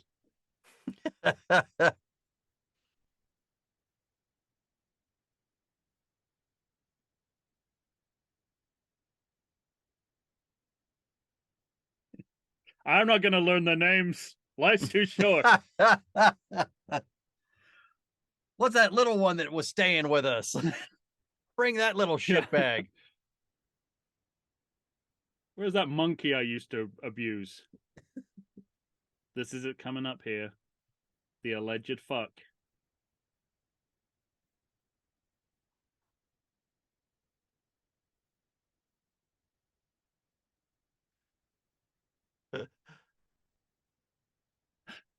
Did you hear that? Sounded to me like power up this old tin can. And then he says, well, very audibly sounds like fuck. Now, I've heard an alternative explanation, which is he's muttering, ah, come on, under his breath, but only the ah comes out. Yeah. But the first time I heard it, I thought it was a clear fuck. And the first time you were watching it, I assume on your television as opposed to... Yeah. No, I watch it on half a screen with a zoom image of you and me next to it every time. That's how I watch every movie, Mike. You haven't seen Lawrence of Arabia until you've seen it. Until you've seen it with me in my box. In a tiny box on half a screen with Mike Shantz laughing in one of the corners.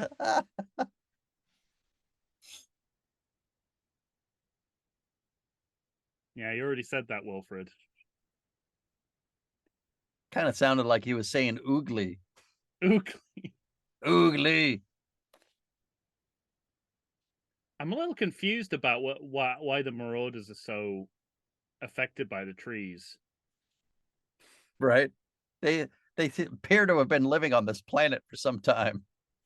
Wilford Brimley's can't make the spaceship work vamping is in a class of its own. I got the oscillator and I flick this switch, and then there's the combobulator and the worn out tin can and the gun.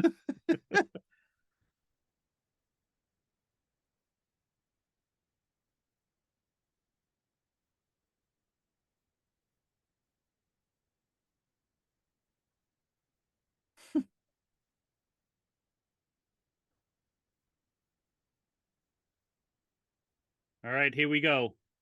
We're gonna do a low-rent TV movie version of what we'll do. Battle. Yeah. Of what we'll do should any rebels want to come and fight the Empire on our planet.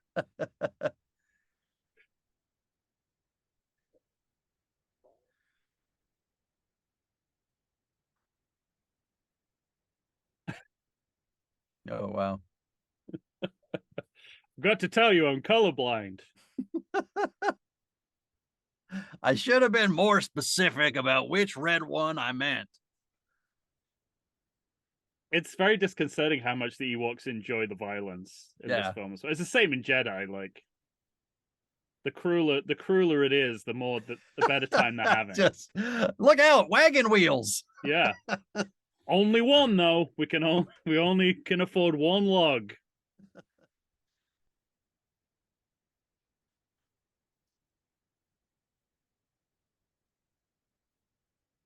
Let's be sure to defeat these people with as much cruelty as possible. Yeah. And then laugh about it. Like psychopaths. Return of the Jedi knew when to cut so that this didn't look ridiculous. Or as ridiculous. It's like editing. It's like the test footage, isn't it? It's like, what would it look like if we did one of these?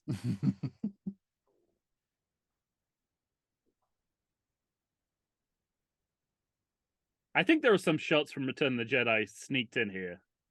Huh? I think there are some shots from Jedi sneaked in here. There's a shot of Wicket where it looks too good to be this movie.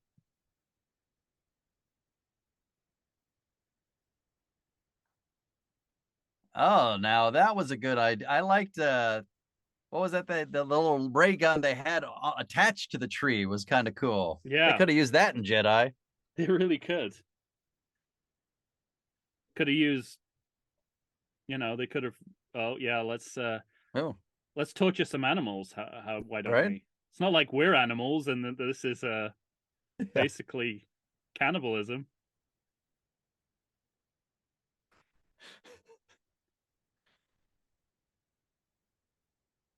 It looks like Phil Tippett just about signed off on that. You know what I mean? Mm-hmm. Like he's sort of like, yeah, sure, okay. You want Go me to ahead. put my signature on there? Okay, I'll do it.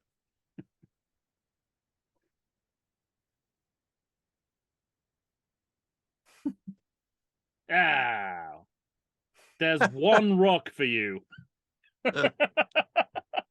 We got no more rocks. That's it. I swear that's Jedi. That one shot there, Hmm. I swear that's from Jedi. Yeah. Oh, that Everything one looks even too good. more. I mean, obviously the audio is from Jedi, but Right.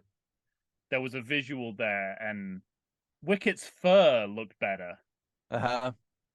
I was going to mention that earlier. Like, why does the costume look worse all of a sudden?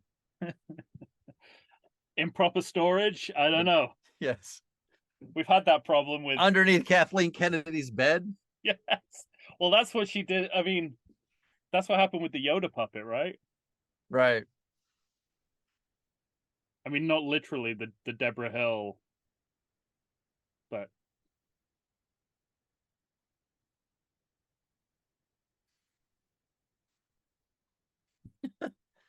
Wilford Brimley's not doing a great job at selling that he knows how to operate a spaceship.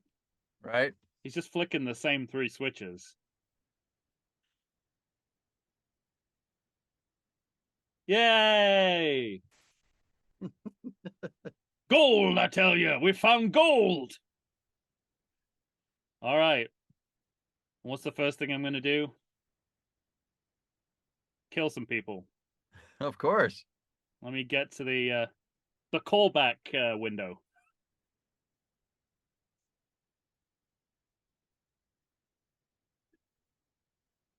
You all remember Star Wars, right?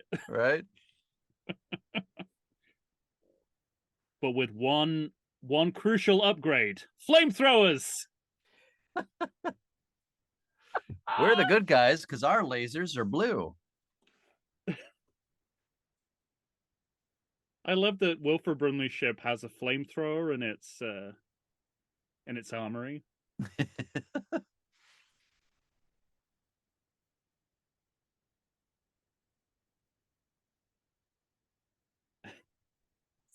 Once again, the guerrilla tactics of the Ewoks have descended to shooting people and throwing bombs. That's like next will, like they'll have television, they'll be Right. smoking, drinking Yeah. whiskey, the whole culture ruined.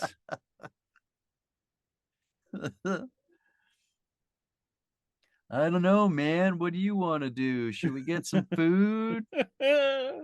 No, let's just sit here Yeah, today, man. let's just stay on the reservation.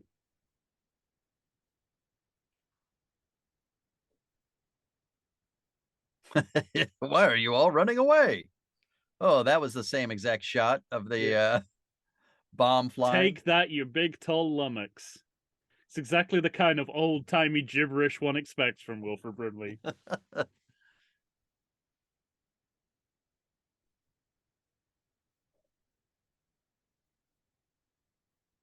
He very clearly says, "I can make it there. I can Yeah. make it." Martin shot.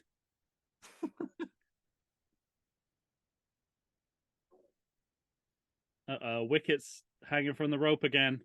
Uh, It's the second time in the film. Wicket fell for the same trick.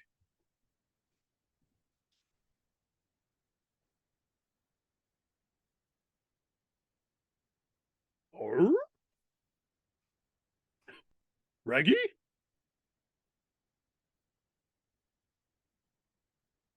Yeah, I got a gun too. How about that?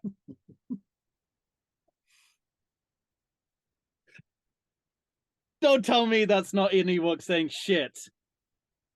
Shit. It's like a Clay Davis shit as well. Shit. Shit. That's just that I that's categorical. It's absolute. Yeah.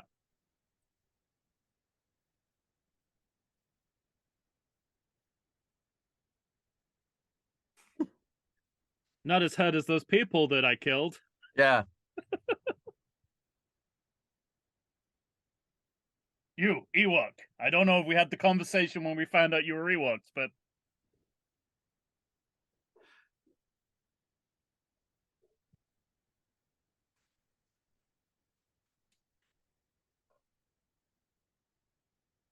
yeah, let's give it a really good, terrifying close up on a TV screen.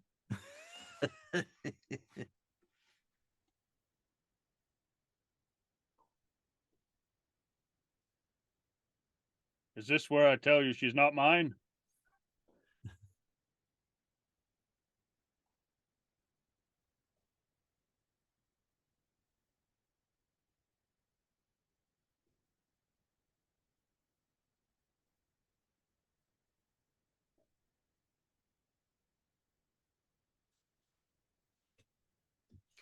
You listen to me, you simple fuck. This is not the power.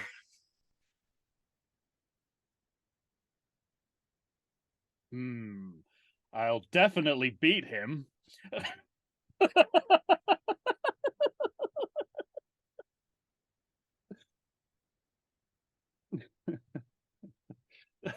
The movie Noah acts as if they have some big trick up their sleeve.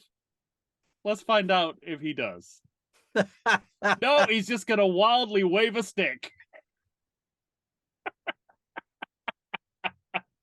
That was my plan all along, just to to wave a stick in his general direction. Which is amazingly sturdy against that sword. I know. So she's back. Are they going to learn a lesson now and about not being assholes? It's 1985, Mike. No one knows they're being assholes yet. That is not Wilford Brimley. The bit of him hitting the floor was, but that might have just been a complete. Whoa. It helps that he looks like a stuffed toy because that was a brutal Yeah. throw of teak. Covered in shrubbery. Big bush. Wicked's catapult will save the day.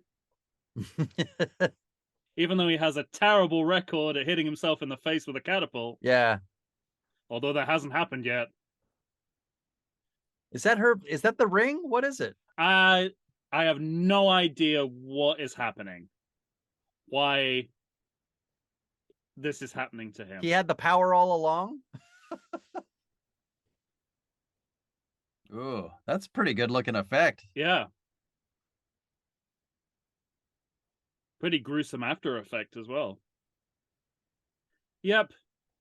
Just let's add a burnt out corpse of a zombified monster to another image for children to take to their nightmares. It was kind of like the crow was doing a little dance there. Let's desert storm it, shall we? Look at that, that's horrific. Why is it in a kid's film? So apparently Wicket was a catapulting master, and that must have just been a terrible fluke where he hit himself in the face with a... Right.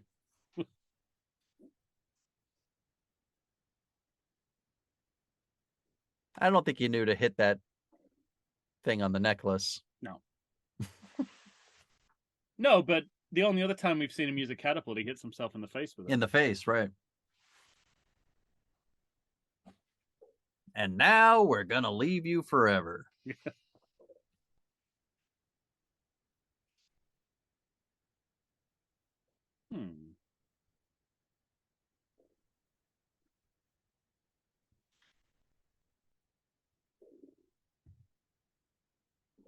mean, it should be ridiculous.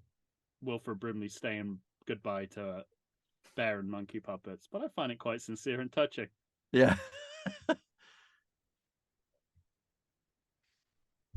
I'm not taking you with me. What are you, by the way? We never had that conversation.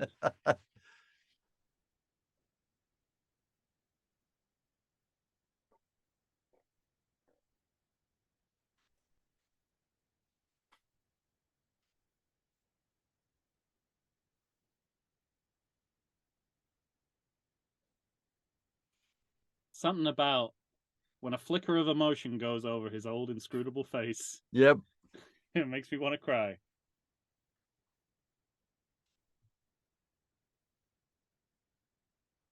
Yeah, right. Yep, Sentinel ain't Liar. coming back, Wicket. Liar. Just as you're not going to mention any of this to the rebels when they get here. Yep. People forget easily. You're going to forget how to speak English. Well, he's not. That's the thing. That's why, because he's not around her. He's practicing every day when she's around. Yeah. But now, a couple of months of listening. His eyes look more normal again now.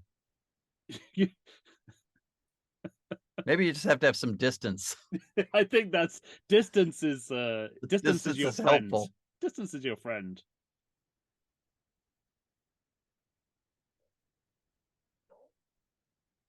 French Connection.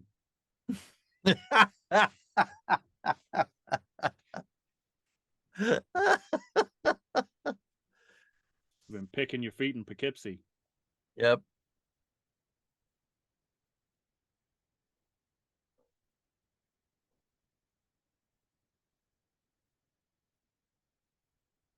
Okay, we've been waiting 2 movies for this. That was very E.T. Yeah. Looks pretty good. I mean, it's what we've been waiting for, but yeah, doesn't look too bad.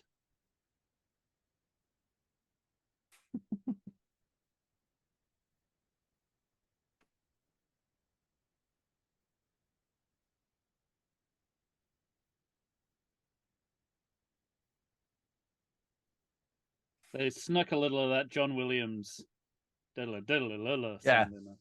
Yeah, it looks pretty good. Not bad. As they head towards that map painting. Yeah, right. I don't know why that shot has to be back projected. I don't know why we feel like we needed to get that shot. Okay, we're reshooting the ending. Just for that extra close-up. Let's just get one more of them looking at each other. Yeah. I like to imagine their friend is left. Like a Rogue One Apocalypto style ending where as soon as they leave, the Empire arrives with all the materials to build the shield generator.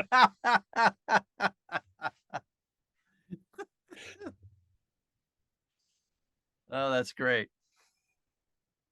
Did you do an original credit check when you watched it? Oh yeah. Yeah. I'll see what am I looking out for here. I'll let you know.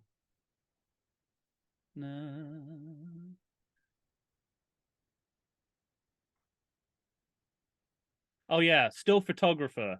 The fact that they're so high up in the credits tells you everything to know about the backdrops in the movie. Yeah. We've already mentioned Joe Johnston, haven't we? The second unit director. It's a rough apprenticeship. Yeah, it's not easy. You're not even the first unit director on an Ewok movie. Not an easy journey from Lucasfilm to Major Motion Pictures. You got to work your way through exactly. The studio teacher. And then one day they'll let you direct a Jurassic Park sequel. Right. Or a Marvel movie. There he is. Yeah. Yeah.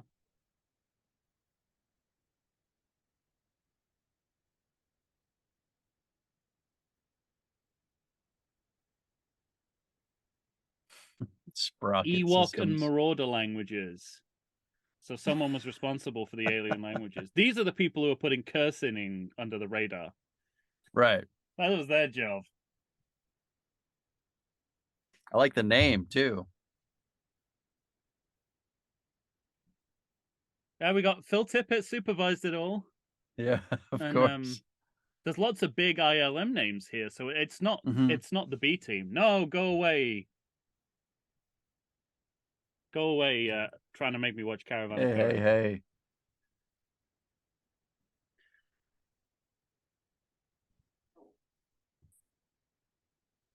Michael Moore, he features in the Light and Magic documentary a lot, I think.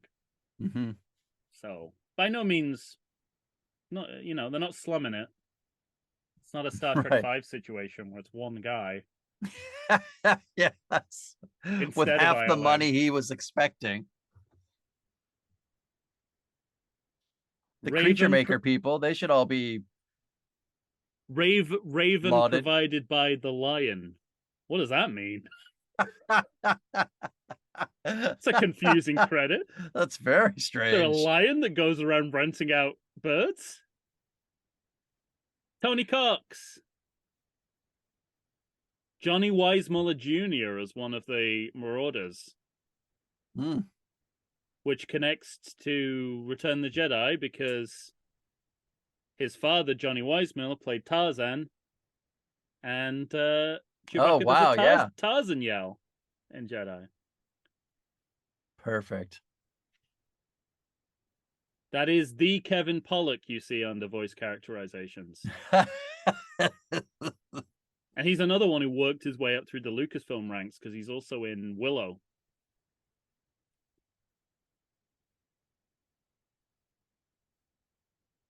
The archery range. Special thanks. GMC trucks. Many archers died to bring us this information. There you go. Well, there you have it. Lucasfilm Limited. This is one of the ones they approve of us seeing. With the original logo. Yeah. Which is like, I mean, it's very clear, isn't it? It's like we care so little about it, we're not even going to retrofit the logo. But for us, we're going, oh wow, the original logo looks nice. Yeah. Why didn't you slap on some of the original movies? Yeah. Since you seem to care so little about the stuff that you made in this era. So there we go. I mean, there you have it. We've completed the Endor Trilogy. The Ewok couplet. Yeah. I mean, I was if you're including Return of the Jedi, I'll give you that, yeah. No, I was thinking more of holiday special. the made for TV Thanksgiving trilogy. Yes. All right, got it. Yeah. Or you can have the trilogy beginning with Return of the Jedi. Or you've got a couple of trilogy choices or a couplet choice. Yeah, exactly. However you want to see it. Reminds me of our conversation on Halloween. You literally have so many options. Yes, yeah. So many things you could do. Yeah. So, reactions. I mean, I think I agree with the consensus. I think it's I do too. Better than the Caravan of Courage. Yeah. I would say a good TV movie. Yeah. Like, you can see the limitations of the medium. Exactly. I was going to say you see all the limitations that you would expect to get on a TV movie. But having said that, I still think a lot of them look really good, Production values are top notch for the most part. Especially when they were running through the forest and the stop motion was moving with real people. That looked pretty good. It did, yeah. I mean, the screen moves with the creature, but aside from that, Yeah, right. It's but you TV. kind of expect that, right? Yeah, it's TV. You wouldn't. But having said that, you're like, oh, well, that doesn't look bad.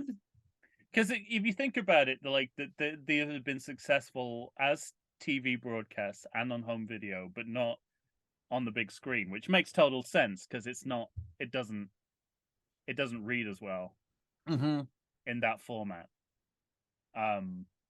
But yeah, and I think that especially compared to Caravan of Courage, the pacing is pretty good too. Yeah, like it feels like something is happening more often than it did in that movie. Well, it feels like that was a note. Pick up the pace. Yeah.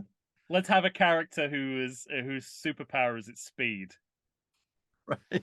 and but also ironically a character who is slower than anyone else in the movie.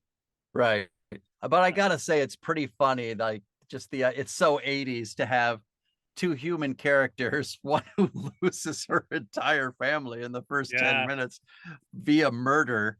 yeah, Uh, and then, they both have found this surrogate family, but because they're human beings, once their ship is fixed, go fuck yeah, yourselves. You're not yeah, coming with me, and goodbye. yeah. That's it. It's like we appreciate you saving our lives, but Right. we've got to go off to a nicer part of the galaxy Yeah. where we have indoor plumbing. Yeah, I think and the story and the acting, I think it works Yeah. fine. Like it's there's some, Especially, like I said, because so much of it is focused on her, the little girl, and she's doing a good she's job. she's doing a good job. Yeah. I mean, I I don't know how much of the obnoxiousness was supposed to be there. Yeah. Right. I don't know how much of it you can't help but with that kind of character, but um that's fine.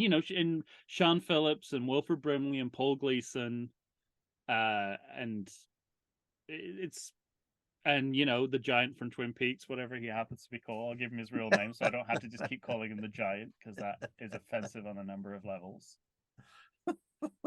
Carol Strucken, also Lurch in the Addams Family films. Yeah. Yeah, Tony, obviously Warwick Davis. Mm-hmm. Tony Cox is one of the Ewoks. Is Ewoks. the only one I recognize. But that's a decent cast, especially for a made-for-TV movie. Mm-hmm. I would say I think it's a good TV movie and a bad Star Wars movie. Oh yeah, sure. Because this doesn't seem consistent with the mythology of the Star Wars anything. Yeah, galaxy. it's tonally, it's a mess. What the genre we're in Yeah, is right. anomalous. It's so invested in the idea of fairy tales, and I guess from the sounds of it, Lucas pushed that more than I was anyone. gonna say, so I was gonna ask you, but based on what you were saying earlier, that felt like a Lucas thing. Yeah, which is interesting, given, I mean, Star Wars leans more into fantasy than other science fiction properties that we know. Mm-hmm. But it's usually a good balance. Like, it's usually a pretty good tightrope they walk. But here you've swung the pendulum all the way over to like very like pure fantasy. Yeah. With a little, story wise, you've got a sprinkling of science fiction in there. Mm-hmm. But I mean, there's magic and there's an evil witch, and yeah, I take it she was just stuck as a crow for the rest of her life, right? Yes, it must be. Yeah. So they learned nothing. Yeah. Yes. And she was punished. I mean, that's pretty much it. That's weird, because you can envision a redemption arc for that character. Sure. Because like throughout the movie, it's tracked that she's doing this against her will. So it's kind of like Lando Calrissian, but without the second half of the movie, without the second half of his story. I mean, the funny part is it's tracked exactly like that, but then they make no choices. I mean, I thought she was gonna, I don't know, drop a rock or something as a bird on top of one of those marauders. Yeah. Yeah, once she gets she has no part in the denouement. Yeah. At all. Except to sort of like, once I'm assuming that's her ring on his neck still. Like, once she turned, it drops off of her and he has to pick it up for her or something. There's some sort of I don't know if there was a line. There was like a moment where the bird kind of went, and I think reading between the lines that he's got some sort of power over her. So whatever that is on his is part of that neck is holding her hostage, because otherwise, why is she doing? Yeah, because every time she turns into a bird, I think, why don't you just fly away and never come back? Yeah. Fly away to Coruscant. Oh. Yes. um, yeah, it's so. I think it's. I think all of that is borne out really that Mhm. it's. Uh, I don't know, like where does it stand in the Star Wars canon? Is it are the Ewoks movies in the about in the same place, or is this better than some other Star Wars properties that we know? Well, what are we? I don't know. What do you wish to I'm compare it deferring to you. to? You're the one who has a normal read on this. I don't. That's true. I mean, it's not. I wouldn't even call it better than the prequels, and I'm, as you know, no fan of the prequels. Okay, fair enough. Okay, I agree. I agree. I don't think um it's I mean it's I don't know, it's a pretty big leap in 1 year Mm-hmm. from Yeah, I'll say that. yeah. Um and I guess well, like what have we done with the Ewoks since? We've had the cartoon, a brief appearance in Rise of Skywalker, and Mm. that's it, right? They haven't come back again. I don't think so. That's interesting.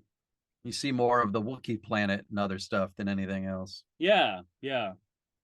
Although I'm seeing here, do you know about this Faithful Oh, Wookiee? yeah. That's the Boba Fett cartoon, I think. Oh, okay. Yeah, I didn't know it was called the Faithful Wookiee, but The story of the Faithful Wookiee. yeah, they've rebranded They it. just rebranded it. I think so. All right.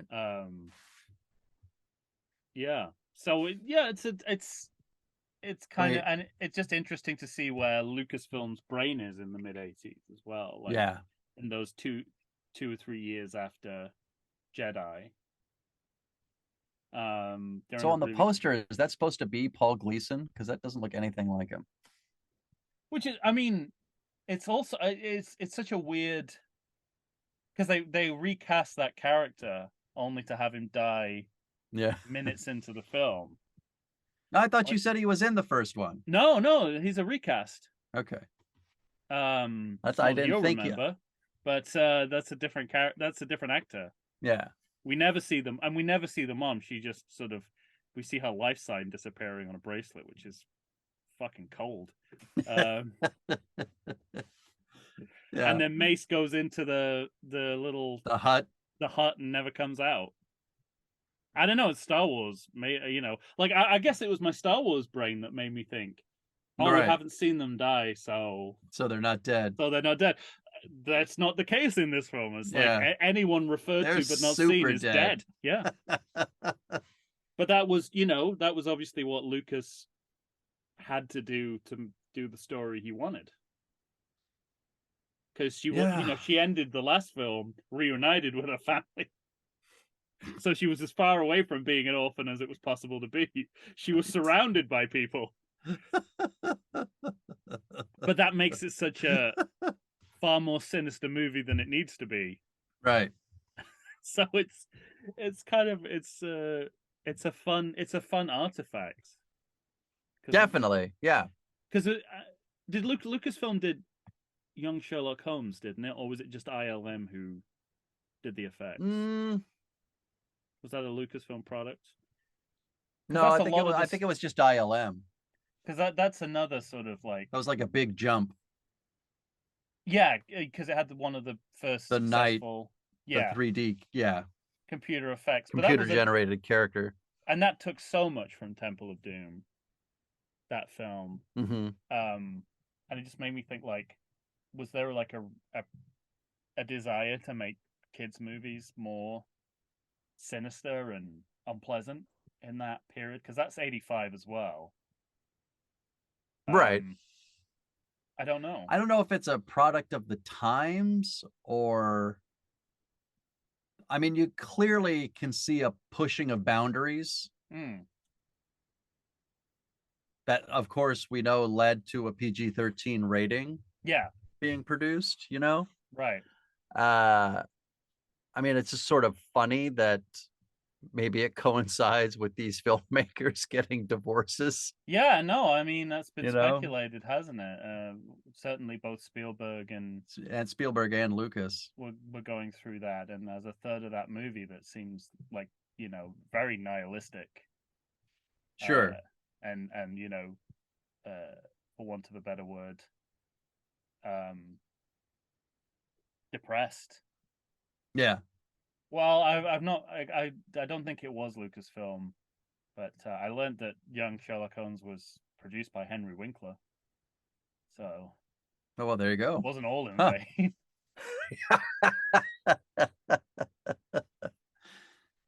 Let's see, Lucasfilm. I'll do one final search, just because I'm not willing to give up on the theory that Lucasfilm.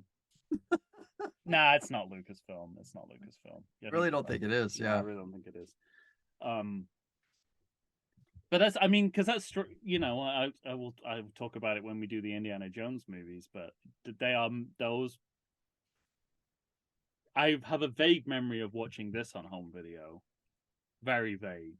All I remember is that Of the opening Battle Battle for for Endor, yeah, because really.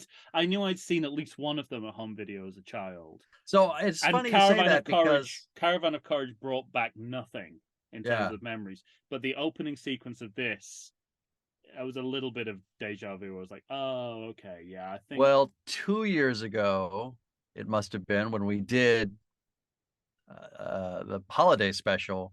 yes, I remember telling you the story of racing to a friend's house yeah, because it might have even, I guess, maybe VCRs were starting to be made, but they were so expensive that not all yeah. families had them yet, Oh, definitely, yeah, and yeah, we didn't. So trying to get there in time and watching that, and then kind of watching the holiday special and saying, "What the fuck is this?"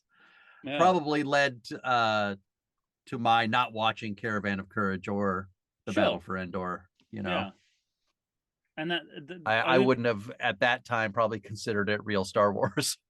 right, and that's kind of interesting whether it was literally. I think we talked about this last time. Is it literally just now, post Jedi, were they just trying to capitalize as much as possible and Mm-hmm. uh like strike while the iron was hot, really, before Yeah, right. people started to lose interest? So that's, like consecutive years. That's kind of I mean, that's modern day Lucasfilm. Yeah, right.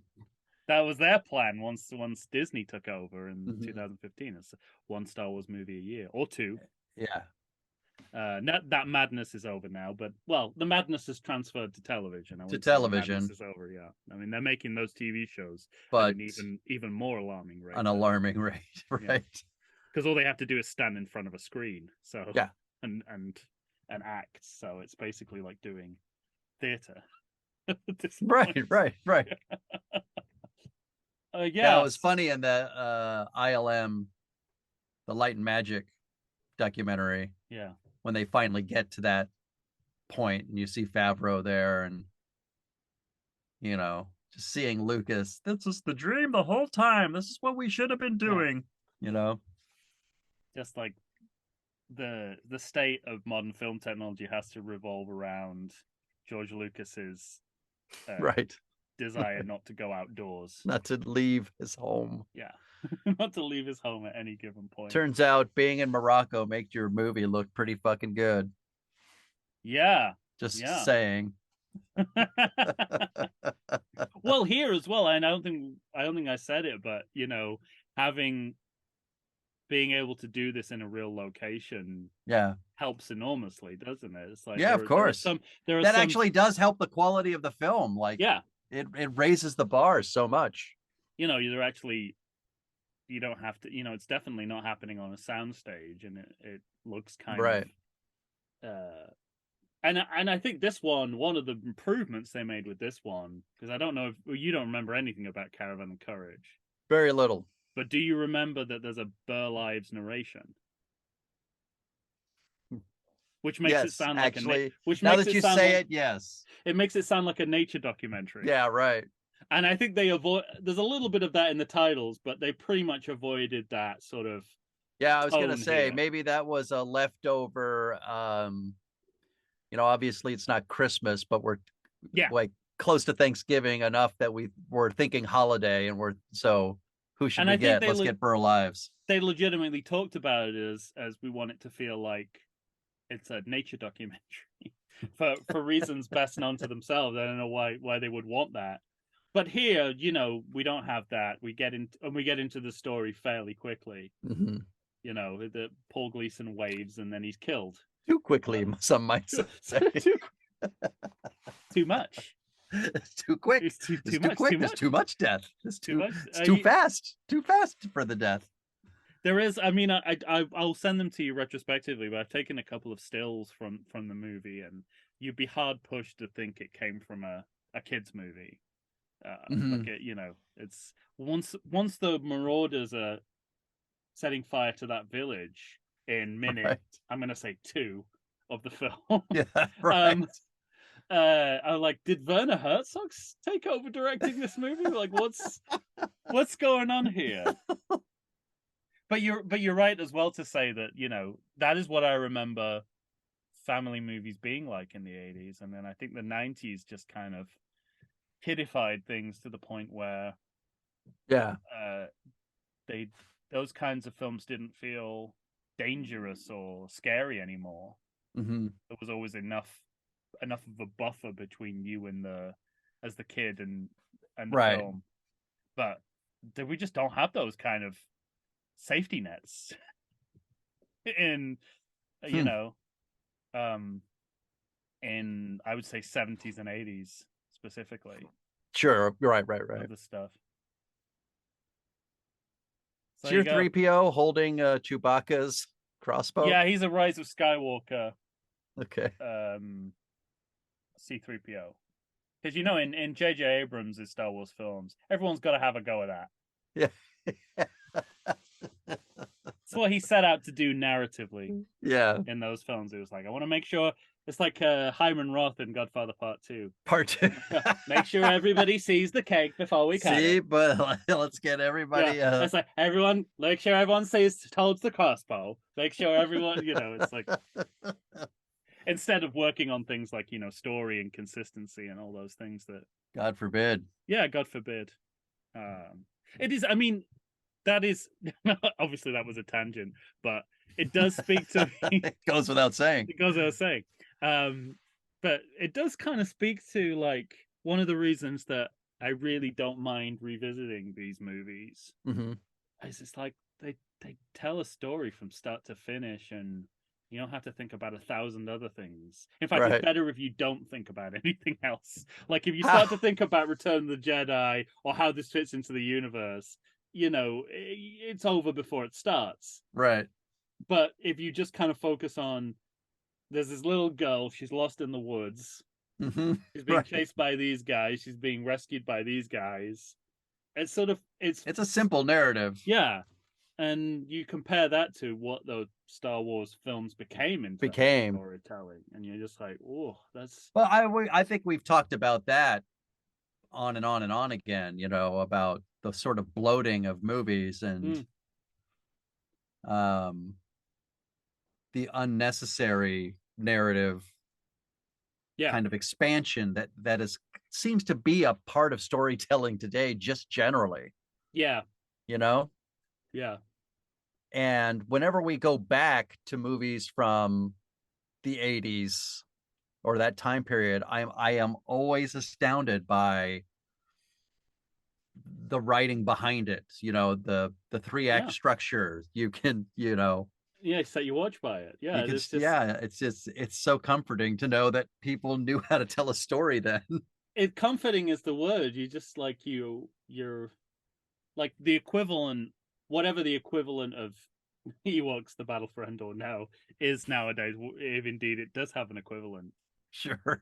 If you think about it, at this level, would be like. I mean, that's the thing, because it would just be like it would be a piece of media that was just about propping up another piece of IP for that company. So because the thing that's equivalent is not movies but television, but it's like the Hawkeyes and the She-Hulk and the that seems to be the more equivalent, and That's a it's really good comparison. Yeah. yeah, And that to a certain extent is all about filling in a gap. yeah, Whereas, however you feel about them, and most people don't enjoy these movies and would be embarrassed to say they did. sure. But um, but they're not about that. They're not trying to. They're They're their not own, about, really, yeah, right. literally their own thing. It's called Ewoks. Mm-hmm. It's not trying to feed into Because to they an weren't worried about building cinematic universes. clearly. Stories could just be their own stories He's just like, yeah, hey, this without castle was here the whole constantly having time. to speak to other stories. Yeah, I think that's a huge that's a huge contrast, and why it's sometimes worth going back to this. You know, like could could we could we have like a genuine one off, Yeah. like a Disney Plus series that So, doesn't retroactively or proactively ruin something else you're right. gonna watch? Yeah, exactly. Watch with a clean conscience. Yeah, Before we wrap up here, yeah. one of my last questions for you is, have you shown any of these to your son, and at what age would you show them to him? I mean, I Holiday have special? no. There's no way he'd have the patience for that. Okay. I don't have the patience for that. So how the fuck is he gonna? It's a really good question. I mean, I've thought about he really likes the Ewoks. There's like an episode of Right. one of the Lego Star Wars, which is Ewok based. Actually, there you You could go. probably show him Caravan of Courage, right? I was gonna say there's another. They're a little bit in the Lego Star Wars. In fact, they play a big part in Droid Tales. Hmm. So they have been reused a few times. Um, it's like it's a very simple story where one of the it's not gonna sound simple now. I say one of the one of the battle droids who is now a good guy, called Roger is It's telling already us complicated. is writing his One autobiography. Roger's enough, I Yeah, say.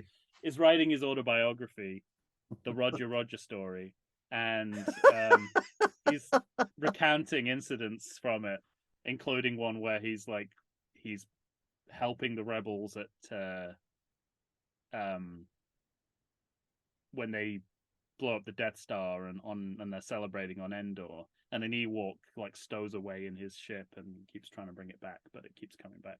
Hmm. So it's kind of he loves that. He watches that endlessly on a loop. But I don't know. I think patient. Well, that's it. Like I'm caught between Hmm.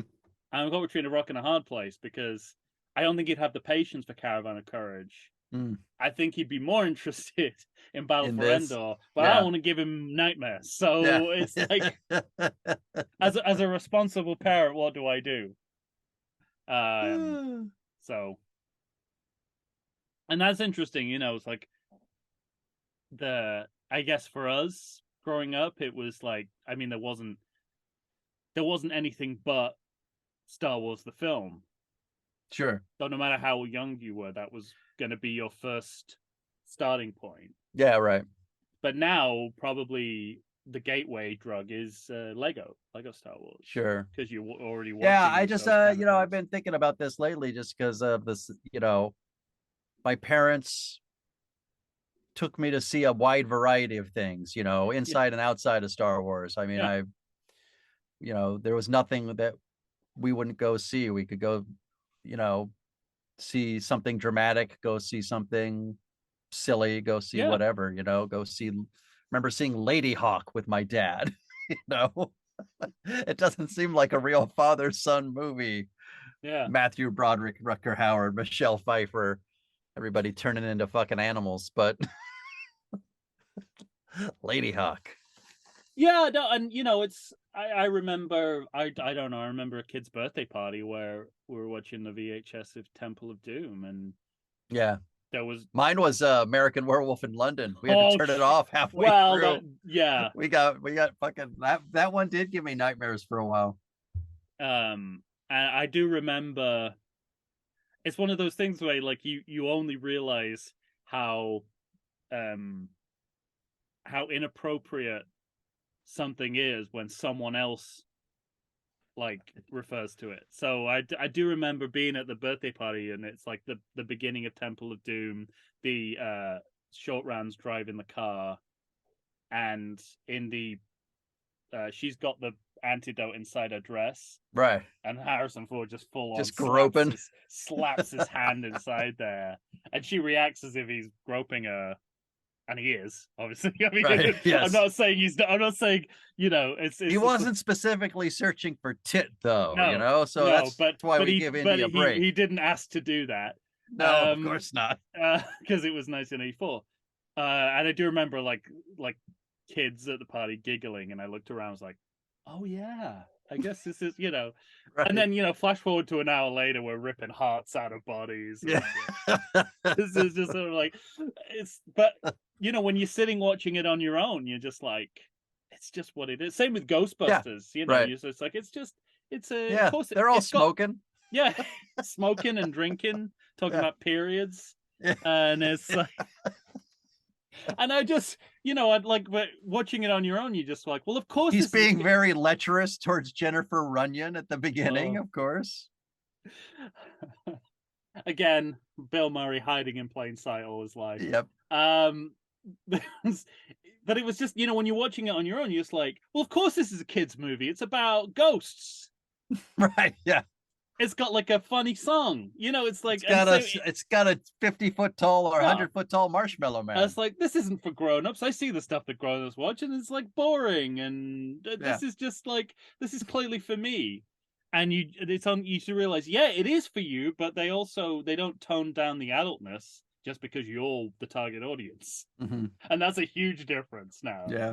Because like there's so much pressure to make everything appropriate for kids, not kind of like, well, we're also grown-ups making a movie, we'll put what the fuck we want in it. Yeah, right. All right, anything left for you? No, not at all. All right, well, ladies and gentlemen, literally all you can say about our furry, what does he call them? Our little friends, our little little bug lovers and or motherfuckers. We have to thank you all for the joining us on this 3-year odyssey to get through the holiday specials, or holiday. I guess they're not all holiday specials, but they kind of became that. They are. I mean, that's definitely what they were intended to be. Yeah. Yeah. But only two of them have been released to the public. Yeah, exactly. Well, you'll have to tell us what you think, everyone. Should they be released to the public? Find us on Facebook, Instagram, or Twitter.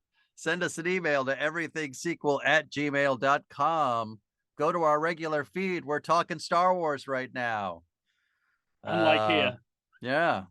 We got Empire and Jedi up for you. So we're very slowly working our way through those films. Very, very yes, exactly. We're doing it Caravan of Courage slow. Caravan of Courage style. Yeah. All right. That's it. Say goodbye, Tom. Shit.